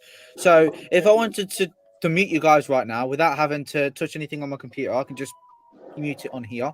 I'm not going to do that, but I know guys who can hit the button. Their Twitter. I know guys that walk in. They can turn the lights on and off so that they're when they're in the studio. You can do that. You can do that with all of this. You can do it with all of this. You don't need to. You haven't got to faff around. You know, like if you've got like cameras and stuff that are high up that you can't reach. Yeah, That's it. Yeah, you yeah. just tune it into different functions so they're all available and usable. They're all available at a touch. Yeah, yeah. Whereas now, if I want to do any of that, I have to go through several different stages. Yeah. Where I want to be. But you can all the things that you do, Roger. Yeah, it's a one-time setup. It's a one-time setup. So when you set it up, you bang, hit it, bang, camera on, bang, the camera 2 on. I want my lights on. I want this on. I want that on. You know, and then you can also turn around and say, right, I'm going to pump it through my computer or through my Yola box, and I want to go live on YouTube, live on Facebook, live on Twitch, live on Bumble. Well, to be honest, I leave that little box plugged in now, the sound card. Yeah. Literally because it does give me a bit more control, because although you got the silly noises and stuff like that on there, through that I have now also got an instant manual control to my mic volume, the bass, the treble. If I put headphones in, I can change the level of those. Yeah. And backing track as well. So if I'm playing music through it, which I can. Can I just pop something on the screen for a minute, Roger? I want to show you something quickly, so you can kind of, because it's kind of difficult to show, but as you can see, this is the Elgato Wave 3, right? In fact, you probably now hold on 1 second. I've done it wrong. Fuck. Hold on 1 second. I've done it wrong. So all of that sort of thing goes over my head, way over it. That's fine. I'm just going to move this all over here. Oh, come on. There you go. So there you go. So let me just zoom that in. So so I can have up to 9 audio channels on 9 or 10. As you can see, this is my microphone. This is all game stuff. So this all routes in. I haven't got any cables running into this microphone. All of this is digital. All of it. Right. So how you connected? So it's Bluetooth, is it? No, it's connected via USB Type-C to USB-A. So it goes from a USB port from your computer to a Type-C, which goes into the back of the microphone. Right. Okay. Gotcha. I understand. Yeah. So. And what microphone are you using? Elgato Wave 3 on the top left. All right. I got you. Yeah. For what it's worth, it's decent. So whenever you guys talk, you'll see the little bar at the top. The second one to the end. So that's basically like the mixing decks and sliders. Yeah, except you haven't got any extra cables running around. It's all digital. Yeah, it's similar to what we used to have on the disco decks years ago. Yeah, pretty much. Yeah, Roger, you're right. Yeah. And if I ever wanted to put music on as well, I could just do that. I used to fuck it up with them as well when I used to do the mobile one. It doesn't. So I've got the Rodecaster Pro 2, so I run all my audio into that. I can also run my video signals into that, and then out of that, I can take out and bring it into the other box. So, and hold on, Math. So this is how I route all my audio through, right? So if I want to, I want to put Google Chrome to my browser, I just choose the certain wavelength option, and then it will just route through. And I can also mute the browser from my end if I want to. And so what right about now I can't hear you. So how will you control peaking? Peaking? What do you mean? Peaking. If you're going into the red, you're peaking. So we call it peaking. Oh, so is that the same as? Yeah, you gain. Yeah. So I mean, you know, if you're recording, you'll probably set your dB at -10. So you see this little icon at the bottom. It looks like a person with waves. That is the streaming mix, and the one on the left is the monitor mix. So that's what I can hear, and the stream would be able to hear. So if I was streaming, they would be able to hear the browser. Now I can change the sound levels. And does it give you dB? Does it give you dB levels? Yes, it does. Right. Okay. Okay. So at the moment, don't know if I know for my wave it does. So input gain, this is 19 dB at the moment. I just leave that on its own because You I don't leave it need at to mess 19 about with that. dB, do you? Yeah, but because it's got Oh, clip guard on, do you know if I shout really loud in the microphone, it will yeah. prevent distortion, so it stops Yeah, it I going can see through that. the Yeah, I red. can see. Yeah, I can see. Yeah, because the way you're speaking, it should be peaking. So obviously, it's got Yeah. some kind of clipping. Which is really good as well. That's one of the reasons why I bought the microphone because Right. it's got that feature on it. I probably should put that on as well, but it is really cool though because I've got to mess about with faffing around with all cables and stuff. Yeah, yeah, yeah. spending No, lots of no. money. You've got a good little setup. You've got a good little setup. Yeah. And also as well, because of the Stream Deck Plus integrates with everything, I can turn down the volume of the browser slot. No hands. Look, Mark, no hands. Yeah. So, you know, and honestly, I know it might seem a bit over the top for others and crazy, but you know what? For what I use it for, honestly, I'd say it's worth the money in my opinion. But that's because I use it a Does lot. it work for you? Yes. Does it work for you? Yeah. Well, then it's not. Then it's worth the money. You understand? Exactly.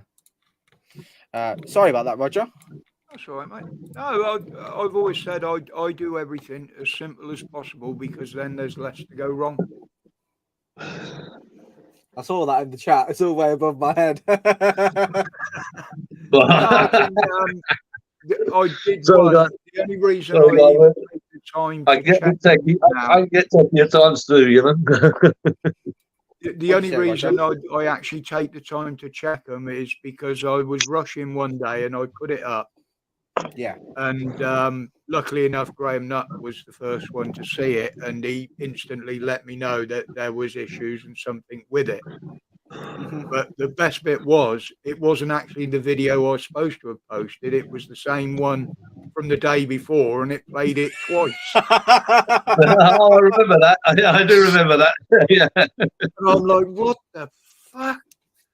But sometimes my computer does have a hissy fit. It'll cock it up between importing the edited video into files. So that's why I always watch it at that stage to make sure that it has imported as I wanted it to. It's something that the computer's always done. I don't know why it does it.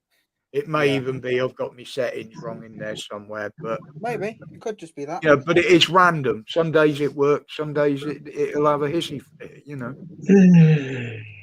There was one thing as well with this editing software, right? Do you know if the audio is not in sync properly, or do you know if like the video file isn't in sync with the audio file, so it's not together? It will actually tell me how far out of sync it is. So if it's like a minute out of sync, it will tell me. Yeah, mine. If it's out of sync, I can actually see it on the screen. Yeah, you can see it, but it also tells you as well. And I can see whether it's in line with it or not. You know, it's not exactly spot on with this one, but for a free one that's built into the computer, it does everything I want at the moment. I know a lot of YouTubers who just use iMovie in the pads. I started off doing my videos as one hit on my phone because I didn't know how to edit on there. And I used to upload them as they were off my phone. Then I started to learn, well, yeah, if I do this, I can add bits on here. And then I started looking at filming direct onto the computer so I don't have to use the phones. You know, miss one step out, as it were. Yeah. And then I started looking at editing suites, and there was a free one. Can't remember what it was called now. Camtasia Studio? I couldn't tell you what it was called, but because I deleted it. But it did have a free trial version. Obviously, it missed out some of the major features and shit. Yeah. And I tried to do 2 videos with it. And you know, my videos are only about maximum 10 minutes long usually. Yeah. And by the time I'd actually put a video together, it took me 4.5 hours, and it was still all over the place. But Heather and the daughter were looking at for my birthday a couple of years ago, buying me a proper software or whatever it is you do to get these. Yeah. Mhm. And then somebody said, I think it was you that told me there was one on there. You'd seen it. How you found a YouTube Oh, video? that was it. I was looking at random videos, and I saw one on free editing suite in Windows 10. It's built into your computer if you've got Windows 10. Yeah, you do. Yeah. There is iMovie or something like that. Isn't it? Or Yeah, something and, like that. No, and I looked at I think it's that. just called video edit. Yeah, it's just video editor. editor. If you go into settings on the end, it'll come up with your camera, your Skype, and it's in there. And I watched Yeah. his video, and I thought, well, that looks so fucking simple. So I went looking for it. Now, bear in mind, I didn't know how to get it onto the computer, use it, or anything. So Heather got it onto my computer for me. So literally, all I done, I've got it on the taskbar. I'll click in it, and I'm there. Yeah.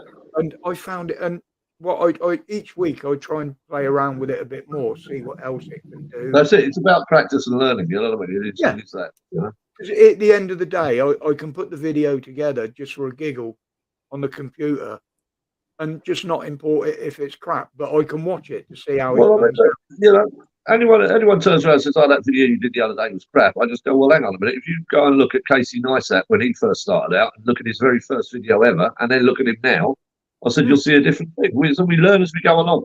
Yeah. As we see that, all right, I need to improve this, I'll go and do it. I mean, I've got the full software suite here, and I use it quite a lot, and I've got a good bank of videos. But that's for my other channel. That's just for my basic John Murphy channel. And and I take you for walks around Dubai and take you for places like that. On Paris in the Philippines, it was always There's a lot more on here I could do with what I've got. But my issue has always been navigating around it and finding it and doing it. Once I've done that, I'll go, unless I go back and do it again the next, I'll forget what the route is to get to it. But there's a very simple saying: monkey see, monkey do. Yeah. Okay. So when you need to do it, you turn around and you have to do it. You've got to hit that button. All right, I need to do this now. I'll hit that button. Oh no, it's not that button. It's the one before.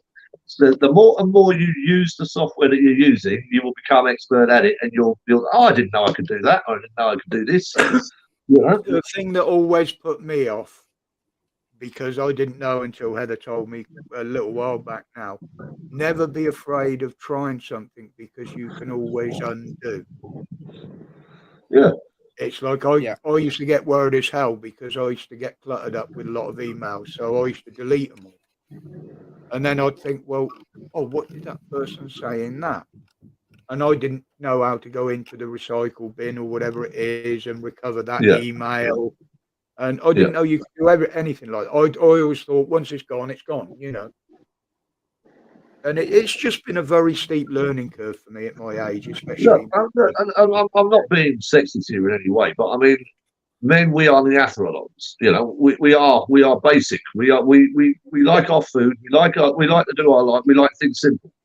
So when someone comes up with this confluted kind of software program and that we've got to learn to try and do it, we will. Oh, do I really need to do that? Can't I just do? How good can I make this without pressing all the buttons? Yeah.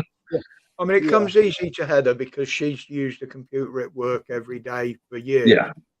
So luckily, I've had her behind me all the way. I used to have to wait for her to come home from work because my screen would be blank and I don't know what I've done and I can't get it back. Yeah. Simple. Press escape now. Yeah. Oh, no problems with that now. Yeah. I hadn't been near a computer until I had my blood clot. Gotcha. Right. The only reason I had to learn to use one was obviously I was on quite a long recovery period. Yeah. And I was on benefits. And then when the other problems came along, and had the bypass, I actually had to give up the work because I couldn't physically do it anymore, which meant I spent quite a period on, I was working as well and declaring it, but quite a period on benefits topped up where it was needed, as it were. And it just, they're like, well, you need a computer, you've got to sign on, you've got to do this, that, and the other, you've got to search for these jobs. I said, well, it can't gut fish and it can't gut grass, so I don't know how to use one. Yeah. Never have. So straight away, they sent me on a free course to one of the colleges in the city to learn how to use a computer, which I passed everything with flying colours. I had a basic knowledge. I used to watch YouTube or go on eBay. That was it. That's all I knew how to do. And they took me through everything using words and what have you. And at the end of the course, I was helping the people that had got behind to catch up.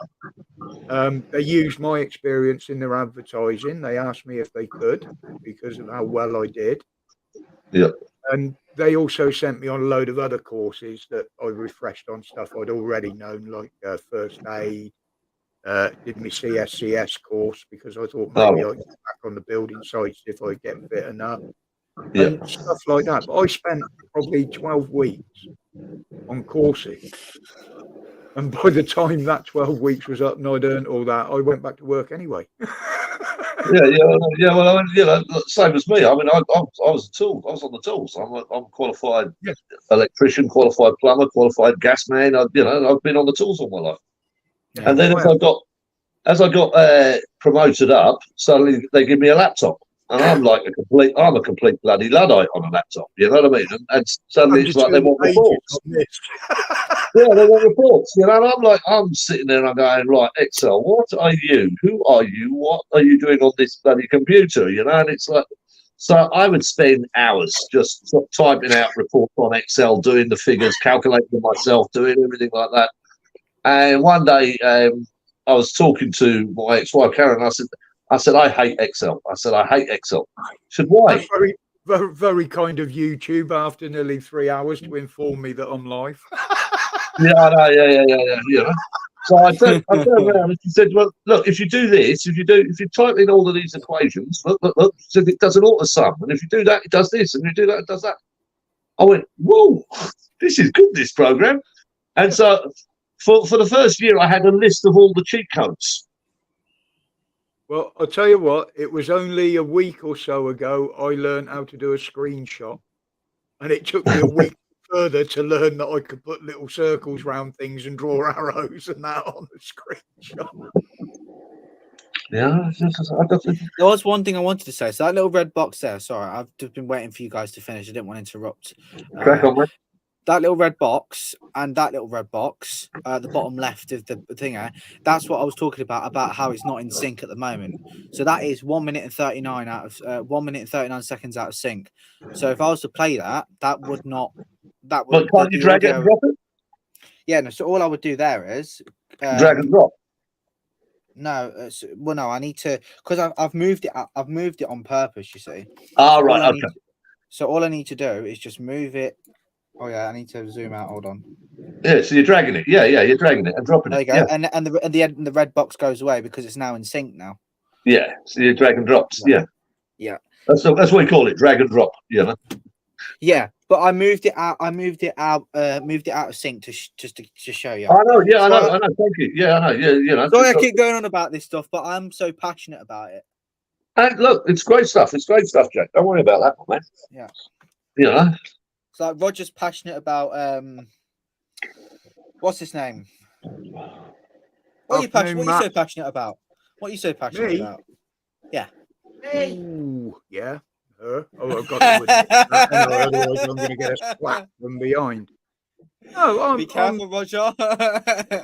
She's on some of the things. I mean, obviously, everybody knows I'm quite passionate about the immigration issue. I won't go into that. Most people know my opinions on it. Yeah. I'm fully passionate about the vets and what's happened to them over the years. Simply because my father was a vet, although he never had any issues, and he had been through several campaigns, as had some of my mates. But yeah, I'm fully behind the Patriots movement as it was. Mm-hmm. Obviously, I can't get out protesting and filming because of health. Otherwise, believe me, I would be going around the local hotels to see if any are housing them and stuff. But no, it's not like there's plenty of people doing that, Roger. But I mean, just what's been done to the fishermen in this country. You know what I mean? You're fishing yourself. Again, perfect things from the past, before even most of today's generation were even conceive. You know, Yep. the fishing industry was being mullered, absolutely decimated. Yeah. Yeah. It I mean, it wasn't through any overfishing because there weren't any factory ships as such back then. no. It was all government done. You know, I mean, they killed the fishing industry as it was is gone from this country, and that's coming from an ex-fisherman. They've absolutely decimated it. And I mean, and for an island nation to actually say that the fishing industry is dead is just absolutely. It's that to me is a treasonable offence. It's Yeah, I could see it coming back then when we struggled and couldn't make a living out of it, and that was just two of us on quite a productive boat. yeah, yeah, We just could not knock a proper living out of it. yeah, Not even and doing that's right. chartering as well. You couldn't do it. And especially it breaks your heart when you go to the fishmongers and see the price of the fish they're there. You know what I mean? Yeah. You know. And it's the same thing is now happening with the cattle farmers and the milk farmers and everything else. They're turning around and they're getting offered 1p a pint of milk. Every pint of milk they get, they're getting paid 1 pence, and they're saying, "Well, we can't run on 1p." Sorry, Murph. I just can't answer a question. Yeah, local. I've heard there is some, but I haven't seen any videos on any. The best one to ask, active is banned again. Probably Yorkshire Rose, mate. If there is any there, she will have them on her list. I like Yorkshire Rose. You becoming a Buddhist or something, Matt? You going up there to meditate or? Actually, that's probably the best thing we can all do at this time at the moment.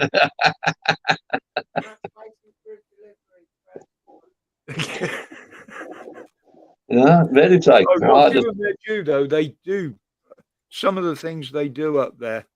Most people wouldn't be able to cope with.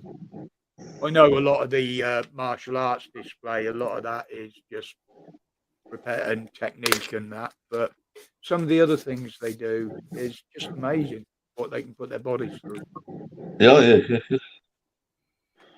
Well, I'm amazed mine's still going with what I put mine through. Well, no, I bought a copy of the Kama Sutra once. I broke the 3 of them. So, Adrian, good afternoon, mate. People are slowly finishing work. Adrian's a sheep farmer, so he has to work in and around.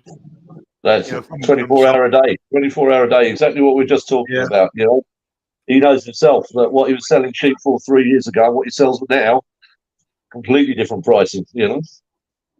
Matt, that makes you a troglodyte, then. Who, me? Yeah. Sometimes I wish I did. Believe me. I used to like the tipping out in the wild and wild camping and bushcrafting and shit, but I just can't physically do it at the moment.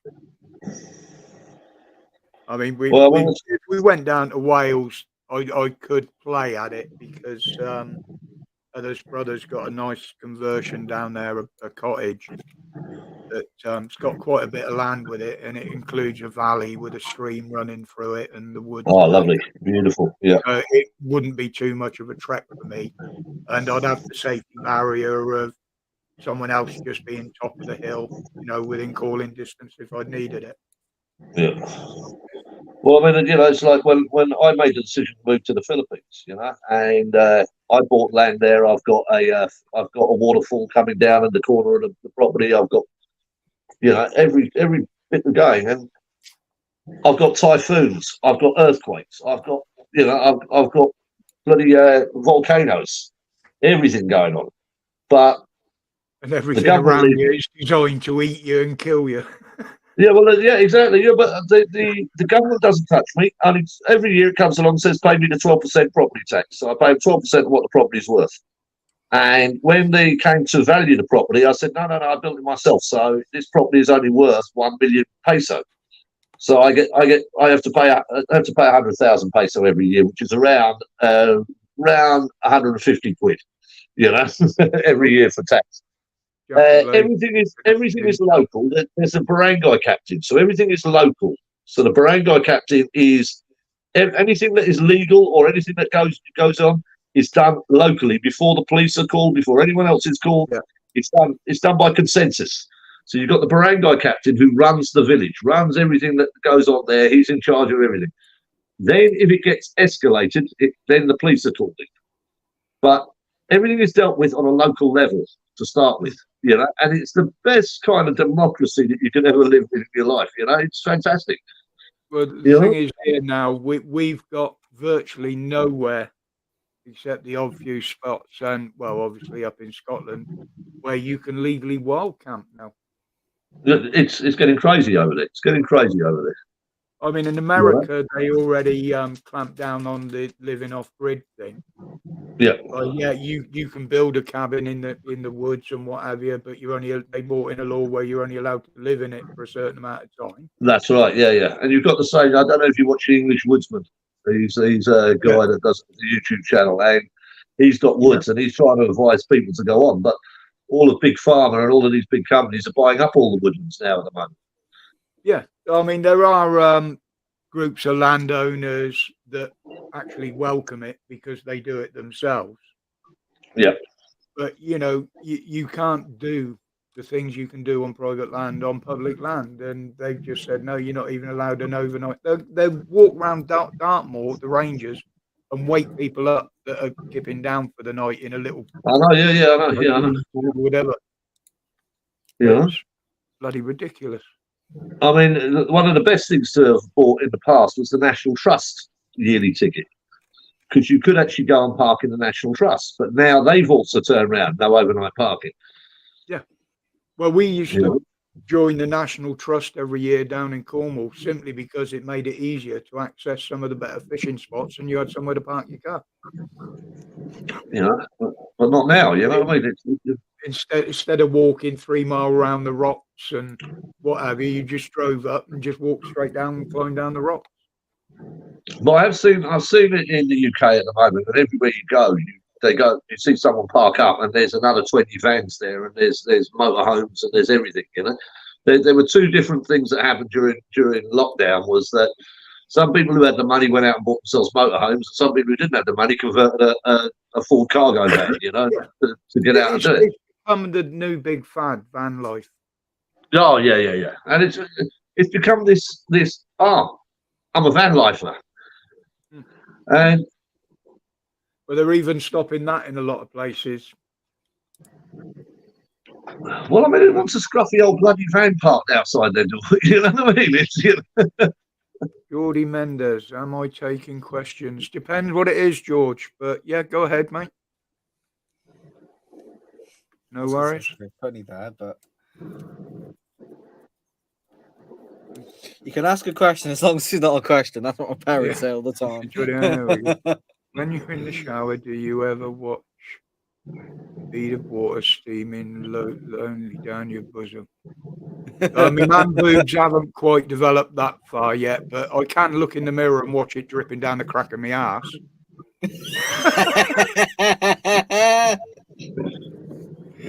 Because we've got a full wall mirror. And you have to turn the curtain.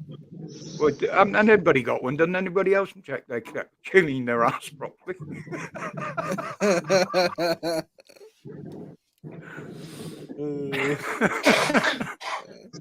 Dan clearly does it. It's amazing what else it does to your body when you can see yourself in a big full-size mirror as well. Yeah, try not to spew on the mirror. Never had a mirror in the bathroom. I've got to say, I've got a mirror above the kitchen sink, but not actually in the bath. Yeah, I got one, Brian, one of them little dentist ones. I like watching Danny's butt in the shower. With me, washing my ass is like doing it in Braille, you know? I lost it the other day, so all I did was polish the bottom of my back scratcher up. It's the same job. I said to the wife the other day, I said, where's the soap? She says, it does, doesn't it? Yeah, I got one on the ceiling as well, George, but that's only so I can see beyond my stomach, you know, because that's what you need to do when you get to my age to make sure bits are clean, you know. Any other silly questions, people? Yeah.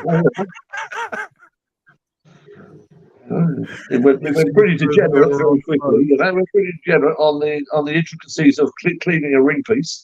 Right, it says Mrs. has got his spare. She does it as well. It's just easier if I'd have been born a giraffe. No. Is it okay if I think of you when I take a shower in a minute? Of course you can. As Dan would say, you can put me in the wank bank if you want. I don't mind. Shame the other camera's backed up because that's a wide angle. You'd be able to see all of me. No problem. Don't you just love those questions? I think you come into the Porch live stream, so I don't think those questions are going to work much. We don't normally get them on a Sunday till after the watershed, Mark. Exactly. Yeah. What did you do tonight, honey? Well, I was just talking about on the live stream about cleaning my ring piece. Oh, okay, no problem. Yeah. See. Pucker up, maybe. I used to take some weird things back then, Pat, but I never thought of myself as two people joined together. Siamese twins or something. I wondered how long it would descend to this. Hey, at least it's not me asking, so. And it wasn't me that started it, unusually. And I'm taking the fifth. I mean, wrong country for that. On Sunday morning, everybody's going to church, and there's me and him on there pissing ourselves. Oh, that was funny. I swear I can hear singing in the shower. Haunted. Did you just miss a W off of that? Swinging in the shower. Yeah, swinging in the shower. I know more about swinging than singing. The trouble is, ours is over the bath, so you have to stand in the bath. There's hell up when you slip. I'll tell you, you go ass over tit over the side and get wedged down between the toilet bowl and the bloody bath, and you can't. That's happened a couple of times, and there's nothing wrong with that at all. You know? It's when the person that's trying to pull you up, he stood there for 5 minutes pissing themselves laughing first. Yeah. I'm going. Where are you going? Down. I mean, she was the one that fell. And the last thing that went through my mind was quick, get my phone and take a picture. Yeah, exactly. Yeah. Yeah, the modern dilemma. Do I go and help that person or do I just video it? Yeah. Can you just stay in that position for another 30 seconds, please? Yeah. Legs are keep Oh, my God.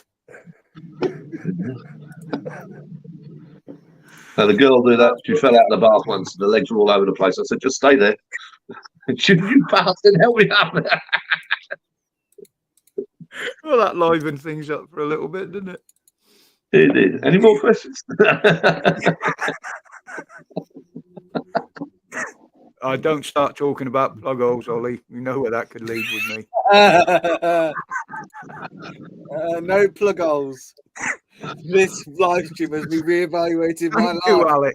all I can say is you haven't lived. Oh Lord. Singing in the Rain is nice as well with my compact mirror.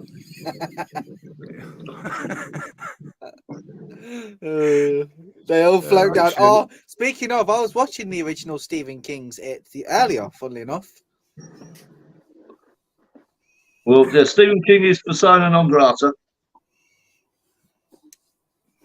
He's an idiot. He took on Elon Musk the other day and got his butt kicked. Oh. He turned around Elon Musk. He said, "Thank you very much for giving my blue tick back." He said, I'm on Twitter this way. He said, "Thank you for giving my blue tick back, but couldn't you take the $8 and add a bit more?" And he said, "If you add a bit more," he says, "I'd be very happy." And Elon Musk turned around. He went, "Well, I've already given $100 million to Ukraine in the Starlink system, and we're giving a lot more." So why don't you keep the $8? And it probably took his blue tick off him. But I'll take your $8. It just took his blue tick off him again. So Stephen King is a tosspot. Yeah, he was big into his drugs, wasn't he? Yeah.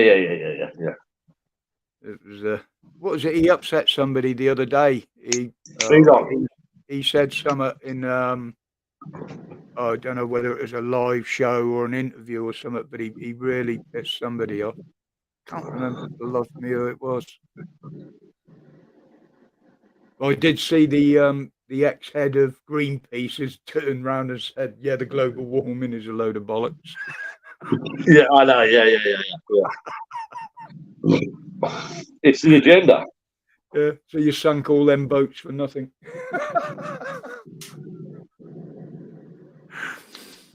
Yeah, you think yours is small, Danny? You've seen the size of ours, mate. You can have a dump and a shower and wash your hands all at the same time without moving. That's called expediency. And you can even dry your hands before you stand up.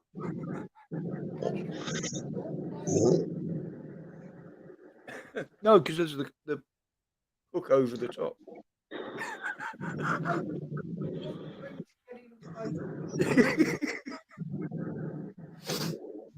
Yeah, that's the other thing with ours. It's that small that the door opens outwards. So you don't want any good blowbacks then? Blow the bloody door off. I shot out of there one afternoon. There's a hook on top of the door that goes over the top that I hang my dressing gown on, my bathrobe. Yeah. And so the door doesn't shut properly. It won't close totally. And the fucking thing was a little bit of a draft coming through and it blew the curtain against me back. And it felt like somebody wrapping themselves around me. And man, I shot out of there. I'm like, whoa. Always remember I was on a business trip over in Saudi and I was in this hotel and I had to go to the toilet. So off I went to the toilet, no problem at all. And I walked out the toilet. Because of my height, my pocket got caught on the door handle. And it literally just ripped the whole set of my suit bottoms out. So my ass was hanging out all over the bloody place. Right? And this is in Saudi Arabia. So it was a case of I'm like, damn, I need to go. I need to fix this damn quick. So I went to reception, sort of backing up along the wall to get to reception and everything else like that. And they went, "Oh, where's the tailor? Have we got a tailor in the hotel?" They went, "Yeah, we got a tailor. Yeah, okay." I said, "Well, I need him now." So I ended up for half an hour bent over a bloody table with some Indian tailor stitching my ass up as I'm going along. Oh, I've done it many a time when we were mountain biking. You know, you end up falling off or crashing. You end up ripping the legs on your race trousers or something. Or you should just cut the legs off and carry on. Yeah. That's different. This was right down the seam of my ass, you know. So it was like, and I was meant to be giving a presentation, you know. I used to get the same when you were working on the doors if you got into a rut, but I always used to keep a spare set of kit out the back anyway. Yeah, when I was a doorman, I did that as well. When I first came out of the army, I was a doorman, and I used to always keep a spare set of kit. Yeah, the worst one was afterwards. You stood there greeting people with your white shirt covered in blood, like. Oh. Not very welcoming.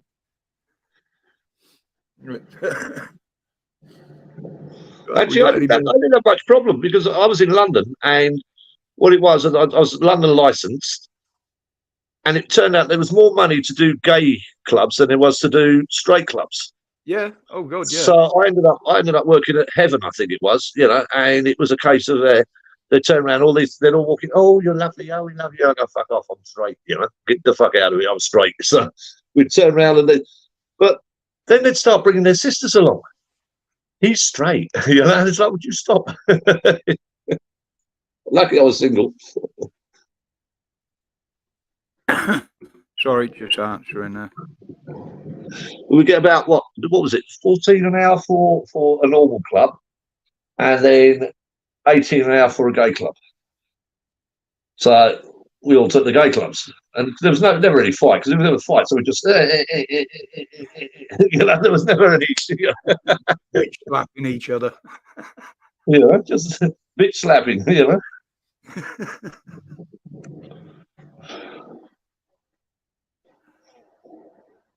Right, I can't type and concentrate and whatever all at once.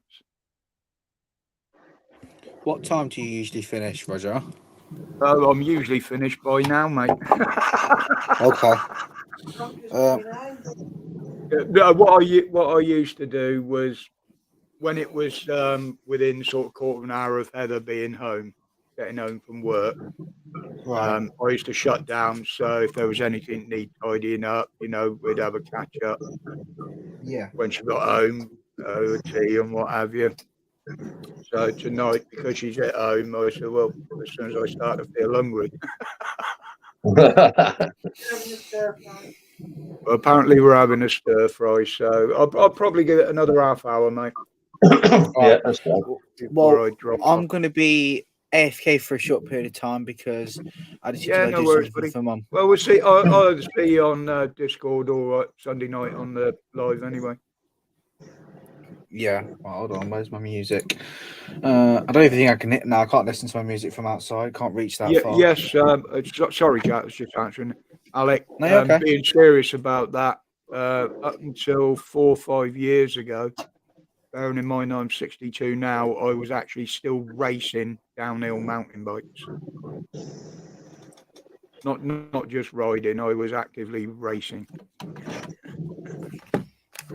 And I've gone from that to basically not being able to walk out the house without feeling some sort of pain or fatigue.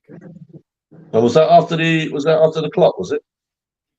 No, after the clock, I didn't notice it, but Heather said some of my attitudes had changed. My memory was affected a little bit.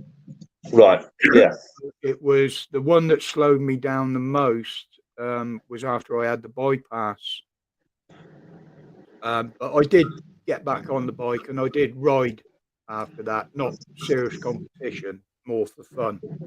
Yeah. It got to a stage where, yeah, through the lockdown, I was out on the mountain bike, riding around the park, stuff like that.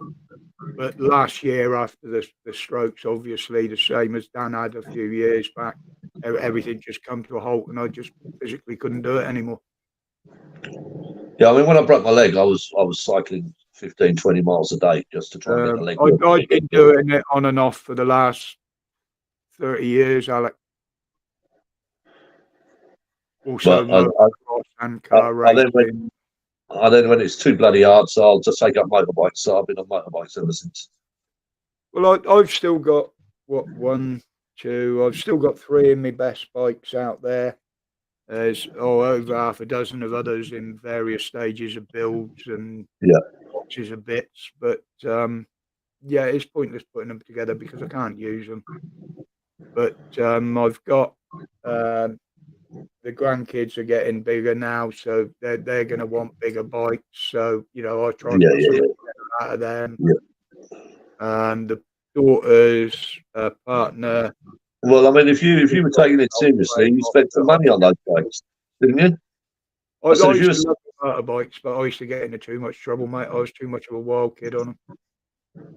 I rode for years racing as well, and quite honestly, the way the roads are now, I'm glad I did, and I can't ride anymore. Well, I mean, you know, when I first started biking, it was when I was doing the Dorman. I'd just come out of the army. Thank you, Alec. I was turning around and I was a dispatch rider in the centre of London, and then at the night and weekends I'd be a doorman. You know what I mean? And that was the way I earned money at the time. You know, I lived the bike lifestyle, and I'm still not involved in it, but I still keep in touch with the club that I used to ride with and what have you. And you know, I still like looking at the bikes. And what you see, one thing I've never been into bike clubs or anything like that. I'm no more interested in bike clubs than standing around and all 50-year-old men, all with big bellies, standing around eating a bacon sarnie and comparing bikes. Does not interest me. Yeah, you know? I always lived the biker lifestyle when I was young. It's like that the van life culture, you know, where we've got Van Fest and we got this and Van Eats and we got that, and everyone pulls up in their van, parks up for the weekend, and just stands around looking at each other's hands, and I'm going, why? Yeah. Yeah, I mean, yeah, we used to have some fun. It was about riding the bikes, having the freedom to do what you want. Well, that's it. We Yeah, were the sort of people that gave people respect as long as you gave it to us, you know. yeah. Well, yeah. See, I went all over Europe on my bike, and I just did it solo. I did it on my own. Yeah, I did one trip over there many years ago. But I mean, I spent a year on the road here. I just disappeared one Friday on the bike, sleeping bag on it, and I was gone for a year. Yeah. Yeah. I remember in 2000, what was it, 2010, I got a job in Kazakhstan, over in Astana. No, Astana. And I checked it out, and I realised I could ride my bike there. So they said, when can you start? I said, it'll be about 3 weeks. They said, what do you mean 3 weeks? I said, well, I'm bringing my bike. They said, well, you can't put your bike on a plane. I said, no, I'm coming by land. You know? I had great fun with that. I went up to Mongolia. I went all over that. I went all over Kazakhstan on that bloody bike. You know? It was just, you know, it was my lifestyle at the time. Yeah, things like the cars I never really grew out of. It was more ill health or finances that, you know, made me leave a lot of it behind. Finances mainly. I mean, I've owned all the big bikes. I've had the Honda Devere. I've had all of the, you know, when I was especially dispatch riding, I had an MBX80 as my city bike to zip around the traffic. And then if I had any longer distances, I had the Honda Devere. And that's big 900, and that take me anywhere I wanted to go, you know? I'm just trying to think let me have a look in here, if it'll disrupt the stream too much. Where are we looking at? Pictures. I remembered somewhere that I had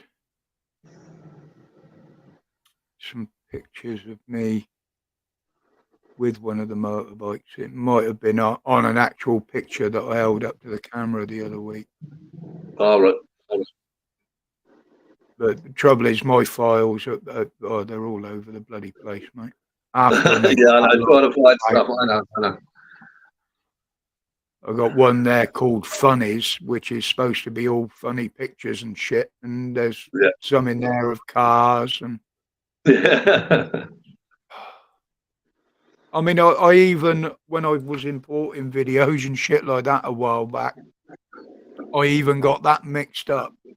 That I ended up with a dozen videos that I'd done. And do you think I could find the fucking things? I looked in every file I could imagine. I've got about 10 of these. Pardon me. This is my latest one. So I've got nothing on this yet, but I've got about 10 of these, and I store everything on an SSD.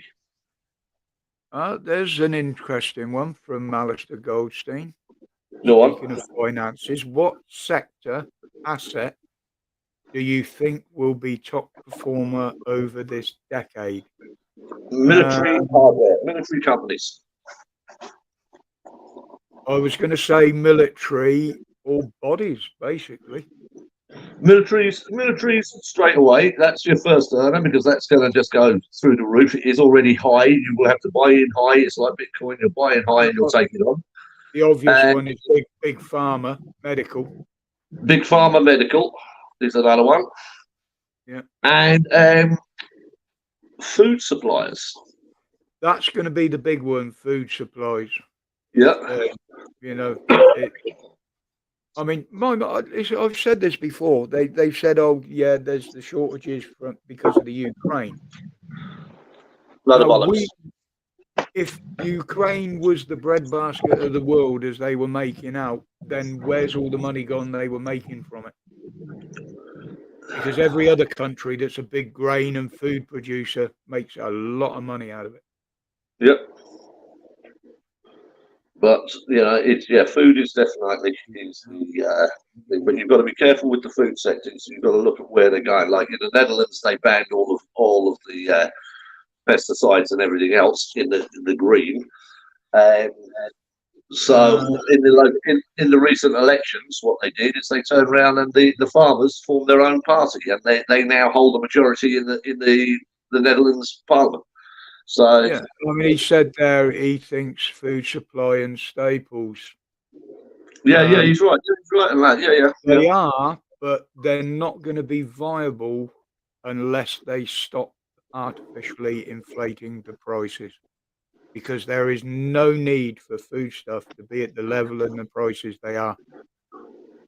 And the other aspect as well is army surplus. What do you think of bullion? I What do we think of bullion? I've never owned the amount of money that you deal in that stuff. Oh, bullion. Yeah. All I know is a scrap wedding ring is worth about £8. Or it was. If you're going to have anything that's transferable, if it all goes to ratchet, you need to be buying silver, but not silver in the sense of silver that you buy in the shops. Austria and Switzerland do the best silver coins, and those will be your best way of bartering and doing stuff if it all goes to ratchet. So I know many people who buy up, and they come in 10 coin bits and 10 coin tubes, and I know many people that are doing that. The other one is Krugerrands. If it comes to it, I'll pay for everything in rabbits. Well, that's it, you know. Look, if it does go to ratchet, you know, I see all these people that are hoarding food and they're doing that. It's a case of all the neighbours, because they've gone around, I'm protecting myself. I've got lots of food, I've got lots of this, lots of that. If people are hungry, where do you think they're going to go knocking first? In any emergency, you get off the X spot, you get the hell out. So you've got to be able to have a bug out bag, and ready to go. What do you carry in that bug out bag? Something to trade with, something to work with, something to keep you warm, something to light a fire. That's what you do. So don't start thinking that hoarding, you know, I've got 20 years worth of rice. No, you haven't. Because your next door neighbour, it's like they're taking it, they'll take it, mate. You know. Yeah, it's and the preppers, yeah, in theory, it's a good idea, but they're going to be the first targets that other survivors look for. Exactly. Yeah. You know, it's because not only are they saying we're prepping, but they're telling everyone that we're prepping. Yeah. And you know, they become the local convenience stores. Your audio's breaking up a bit there, Murph. Is it? It probably. No, I'm all right. It might be at your end, mate. My signal is good. Yeah, it's in and out. Oh, sorry. The volume keeps going up and down. No, that's probably because I'm emphasising. Well, our arms and ammo, Alec, they're always going to be in need, because the amount we're giving away, we've got to try and produce enough now to give them more and replenish our own stocks, because it isn't just old stock they've been giving them. Yeah. Yes, in the beginning of it, there was a lot of old stock and a lot of it redundant stock as well, as the Germans found out, that was being passed over there. Even some of the rocket launchers and stuff like that, the anti-tank things, the Germans wouldn't send them because the Germans refused to move them because they were dangerous. Yeah, the Stinger missiles they were sending they've done such a good job with the Stinger missile that the Russians have sent a Stinger over to Iran to be reverse engineered. Yeah. You know? And that's the Stinger was out in the Falklands War, 1982. You know what I mean? That was the Stinger. I'll tell you what that sounds like, Murph. It sounds like it's switching between two different microphones. No, I'm on the phone, mate. I'm on the phone. Weird. So much going on there. I don't know whether anybody else is hearing that. If anybody in the chat can let us know. Is it just me and my stream? I've got nothing else open now. I've shut everything else down. Right, well, if needs be, I'll come off and come back on again. You know what I mean? No, you're all right there. Yeah, I can hear you. It's just that the volume does drastically go up and down. Yeah, it's probably because I'm accentuating, and the microphone it sounds like it's two microphones because it's muting and then turning it up again. Yeah, you need to marry a traditional, resourceful woman. I've got one, mate. Believe me. It don't matter what kill I put in front of her; she's capable of cooking it. No. I still have Including the me. third week of every month. The third week of every month after a period, you're living with a psychopath. So capable, being too capable might cause you a big problem. No, she's got no problem with skinning and cooking rabbit or live chicken, anything like that. Need you to go and catch it. Yeah, it just needs me to go and catch it. And then fire. Yeah. Yeah, there are, Alistair, and it's literally because they get every need pandered for. And not just women, men as well. Men are incapable, the young ones nowadays are incapable. They wouldn't have survived in the past that I've been through, or many other people, even younger than me, like Mer. They would not survive back then. Unfortunately, I don't mean to run any of them down by that, but it is just the way they've been educated and brought up. You know, if we wanted to phone somebody, you didn't put something out your pocket, you traipsed a mile and a half to the nearest public box. Yeah. Usually to find somebody had ripped it to pieces and vandalised it, but that was a chance you took. Well, as I said to my son, the other day, you can't fight a war in high heels, motherfucker. Yeah. We do come from a totally different world, believe me. Yeah. Yes, there is. If they went back and looked at the past, or even asked the grandparents to talk to them about the past and the things they did and what you could do back then, they'd be a lot better off. But they don't do that nowadays. Well, the narrative is, you're far right. What do you mean I'm far right? You idiots? Yeah. Far right. Because you're not following a certain narrative, you're wrong. Well, am I shoveling babies into the gas ovens? No, I'm not. So you call me far right, you twat, you know? Yeah. I mean, I won't say I was as good as gold back in the day. I wasn't. I was probably one of the biggest pains in the arse locally. I made a lot of mistakes in my life, which I paid for. Not criminal mistakes, but yeah, there was a few offences involved. But I learned from the mistakes and moved on. And if I had to live my life over again, I wouldn't do it any other way. Yeah. I wouldn't change anything about it because it's taught me life.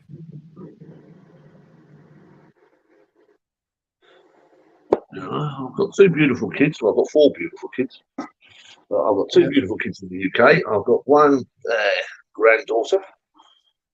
And anything I say now is about making sure that they have a future. Yeah, my future is done. I live in the Philippines. I should have no conversation about the UK at all. I haven't lived there since 2010. But I do because of my granddaughter and because of my children. What's Alex? But, if I could do it. Oh, he's back. He's back. Is he bringing the audio work? Is it there? Is it there? I arrived. No, I'm just reading Alex's comment there. Next time I should do this. Hold on a minute. If I could do it over again, I'd probably have more fun at high school and college. I'm kind of stuck. We had a bit more freedom in this country in my younger day about what you did at school. There was never any subjects actually pushed on you other than the basics like maths, English, obviously. But we did have history that was mandatory, same as geography. Yep. Now, all of these now, most of that isn't being taught in these schools. They don't need to be taught geography or how to read a map because they got it all on their phones. You know? And the history they've been fed, well, you know, history is written by the winner, basically. So, of course it is. Yeah. I had this discussion with somebody else the Can't other do this day. for much longer.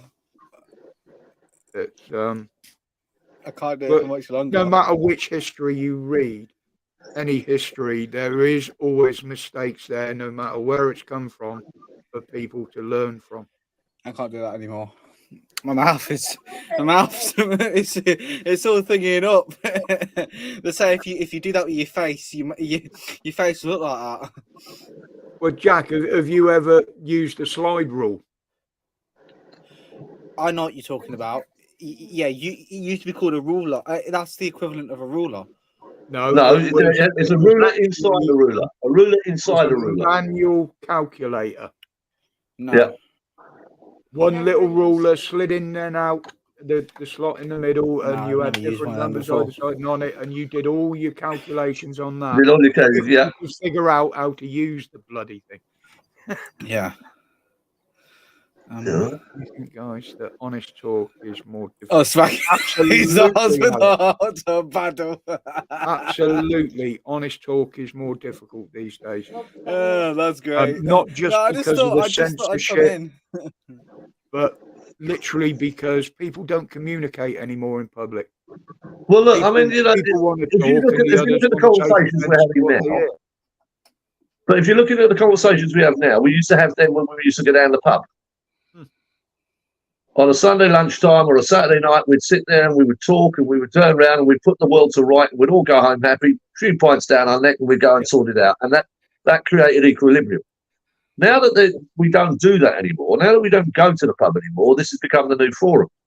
But within the new forum, there's toxicity. You know, there's toxic ways of people out there who just want to sit there and go, you fucking arsehole. Alex, if it's something I believe in, and I believe I'm in the right, I won't whisper about anything. I never have on my channel. Yeah. As you'll see if you go back and watch some of my videos, I don't hold back. I'll tell it exactly how I see it, and I'll give my opinion and my views on it. I'll let you. If she lets me. Yeah. But that is the thing. People are, as you said, they go out looking to find somebody that they can take offense to, or something they can take. Oh yeah. You know, Yeah. I mean, you know yourself as a doorman, you hear every slagging off there ever was. And you just like, what the fuck are you on about? You know what I mean? You're an idiot. Yeah. I'd like it when they're original. I go, oh, that's a good one. Can I use that? And I still do use a lot of them. You know, it's Yeah. We you know, there's far more intelligent people than me have insulted me, you know. many of my subscribers and people who others channels I do go I'll on be back in a sec. will tell you that is my mainstay. I'm honest, I'm up front. Right or wrong, I will say it. If I'm proved wrong, I will apologise and own up. It's, you know. I mean, I'm one of these because I'm military, and you know, you do your recon, you do everything like that. Before I start talking about anything, I check and I make sure what I'm talking about is correct. I try to, but sometimes when you're talking about different things that have gone on lately, it is hard to check the facts because there's so many different things out there. You just can't pin it down. There's no consistency. Like if I took say a dozen pieces of information, and there was a consistency of say 6 of them that said exactly the same. Well, then you've got an 80%. You've got an 80% margin, yeah, or 50%. But it still might not be the right report or the facts, you know. So you in doing what I do, you've got to be prepared to retract something now and again. Oh, yeah, no, I agree. Wrong, you know. I agree. You know, I do agree. But I mean, you know, the things I talk about are things that have happened, things that we know for a fact that have happened. And it's a case that I can then talk about it. And I try not to do conjecture. I try not to talk about the future or anything else like that. I mean, if you're talking about milk farmers and farming, we know they're getting screwed. If we're talking about the fishing industry in the UK, we know they're getting screwed. I can talk about that because but I can't talk about it to the level that you can talk about it, Roger, because you were a fisherman. You know, so you're the expert in this field, not me. I can It's the same with the strikes. Now, you know, I saw what strikes.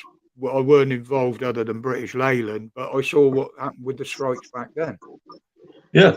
You know, I worked, to be honest, at the MGs when the strikes were going on, and literally we didn't actually go on strike. It was the fact that we were shut down because we weren't getting the parts in to build. Gotcha. Yeah. But yeah, and I saw how it tore the country apart then, and if it carries on, it's going to end up going the same this time. Well, no, it drew the country apart then because you had the likes of Scargill, you had communist leaders of the unions, and they were intent Like on say, not. if they ignore the new laws that they're bringing through to deal with strikes and pickets, that's where the trouble will start. And well, that's where the trouble will start, and especially, I mean, making the nurses' strikes illegal the other day. Barclay has made the biggest fuck up that he's ever done in his life, because he's not only turned the nurses against him, but he's turned everyone in the UK against him as well. Yeah, because no one thinks he's. As soon as the police get these new powers, we know they're going to abuse them. We know they're going to go in and antagonise people to start trouble. They've proved they do that over and over and over. Yeah.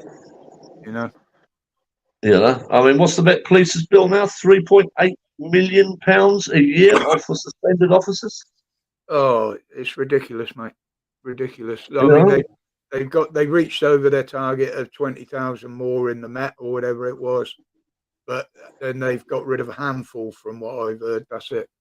Yeah. There's a load. It's crazy the amount of money they're spending on these suspended officers. And yes, you've got to turn around and say, well, okay, so they've nicked someone who's a nasty bastard and he's made a false claim against them. You know what I mean? Yeah, it's for the last half an hour, there's been some interesting questions there. Thank you, Alec. Hello, Murph's gone again. Oh, I've got Jack of Blaze sitting there, being very patient. Yeah. Lines is in. Oh, good afternoon, Lindsay. Sorry. Right, can you hear me this time? Yes, mate. Yeah. Okay, perfect. Yes, Alec. There are, or still are, paid agitators that do go to the protests. The ones that are paid at the moment are these eco-loons that are gluing themselves to roads everywhere. They're achieving absolutely nothing. And I don't believe, although I was fully behind them, the big protests in London back in the day, yes, they were a good idea. It gave people somebody and something to fight for, but it was pointless in a way because the government just weren't listening. They were being shielded from it. There was only a couple that spoke out back then, actually in the House, because they'd come out and they'd seen it firsthand as it was going on.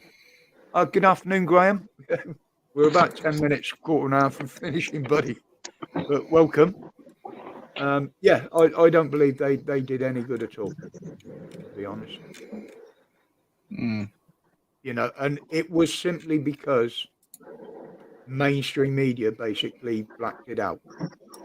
When they did report, there was a few hundred rather than the few thousand, and when there was quite a few thousand, it was there was 1,000, and it was just blacked out. Only people that had seen it were on the internet, and of course they were trying to play that down, and again pulling down videos and what have you. I honestly don't believe any of those big protests were destructive. See if you can hear this. Hold on. You would need an absolutely massive protest. Could you hear that then? Like the big walk to London. That was a protest.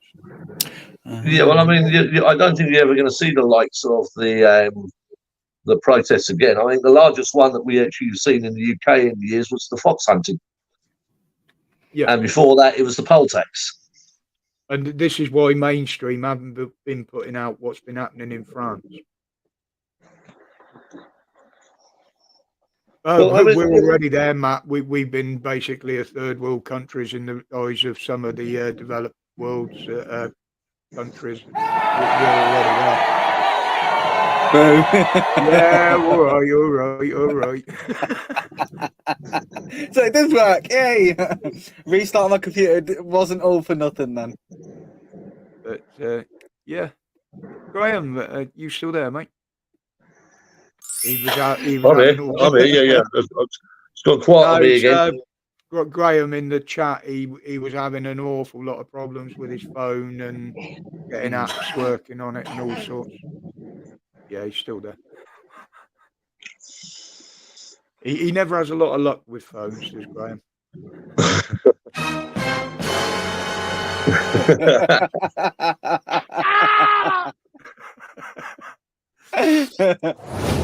Whoosh. Hey, it does work, finally. Right then, guys. Anyway, I'm starting to feel hungry now. That is nearly 6 o'clock. No worries, my man. It's been good. It's been fun. But as always, 3 hours and 45 minutes isn't bad at all. Not too shabby. Not too shabby at all. absolutely brilliant. Thank you, everybody in the chat, especially Yeah. any guys that came in late with them questions there. That was, yeah, some of them were a bit of a laugh, but there was some serious ones there, and I hope we did our best to answer them for you. Well, this is what we call the quiet stream on a Friday. It's the quiet stream. We just sit, we just relax, we just chat, and we just talk. Yeah. To any of you that are new to the subscriber list, I don't often promote the channel or anything like that. It's going the way I want it to and not getting too big. You're more than welcome to come in there and ask questions or what have you. If you don't want to ask them in public, in the description below, there is an email and a WhatsApp. Any correspondence I get, I do read. And if you want an answer, I will give you one. Again, if you don't want the answer in public, I will give it you in private. And I always delete emails on request as well. I'd just like to point out I'm not that polite. Yeah. Hold on. Where is it? Where is it? Where is it? Don't email them up. Email at your peril. God help you. Only God can help you. Email me. I'd like to, when Jack's finished pissing about up there. Oh, he does this on back as well. And he's not the only one. But thank you all for dropping in. It is appreciated. I mean, we don't never have a lot of people on these streams. That's why it's kept so chill, basically. So thank you for joining in this afternoon. You guys on the panel, appreciate it as always. Hopefully No problem. Next time we'll get a few more people. Pleasure being here. Well, I can have up to 6, including myself, so I can have up to 5 other people on there. So, but I will, Venus Graham and a few others have just come in the chat. I will endeavour to leave the chat open for a few minutes, so you can have a quick goodbye, whatever. Yeah. Yeah. I'm gonna crack out. Hang on. Have a great weekend.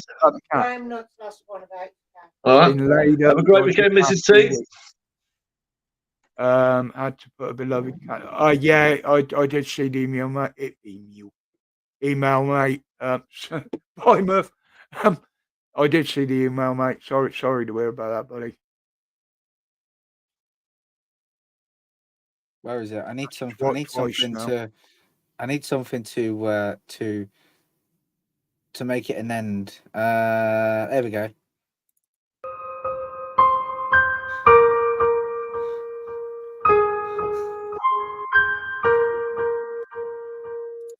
Well, how about? Yeah,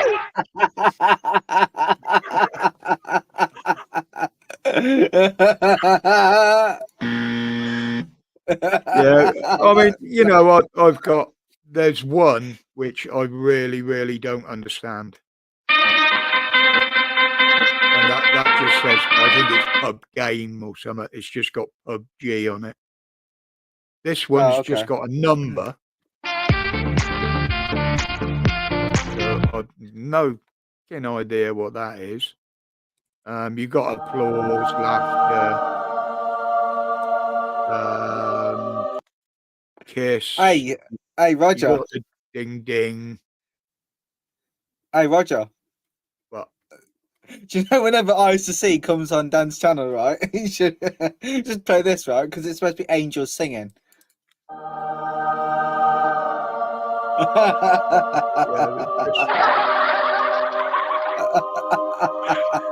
Oh, Lord. Guys. That's thank you very much, Roger, for having me on. I do appreciate it. No worries, Jack. I'll catch up with you over the weekend on Discord. Yeah, no worries. You take care, buddy. All right. Take care, people. See you later. See you later, Heather. Bye.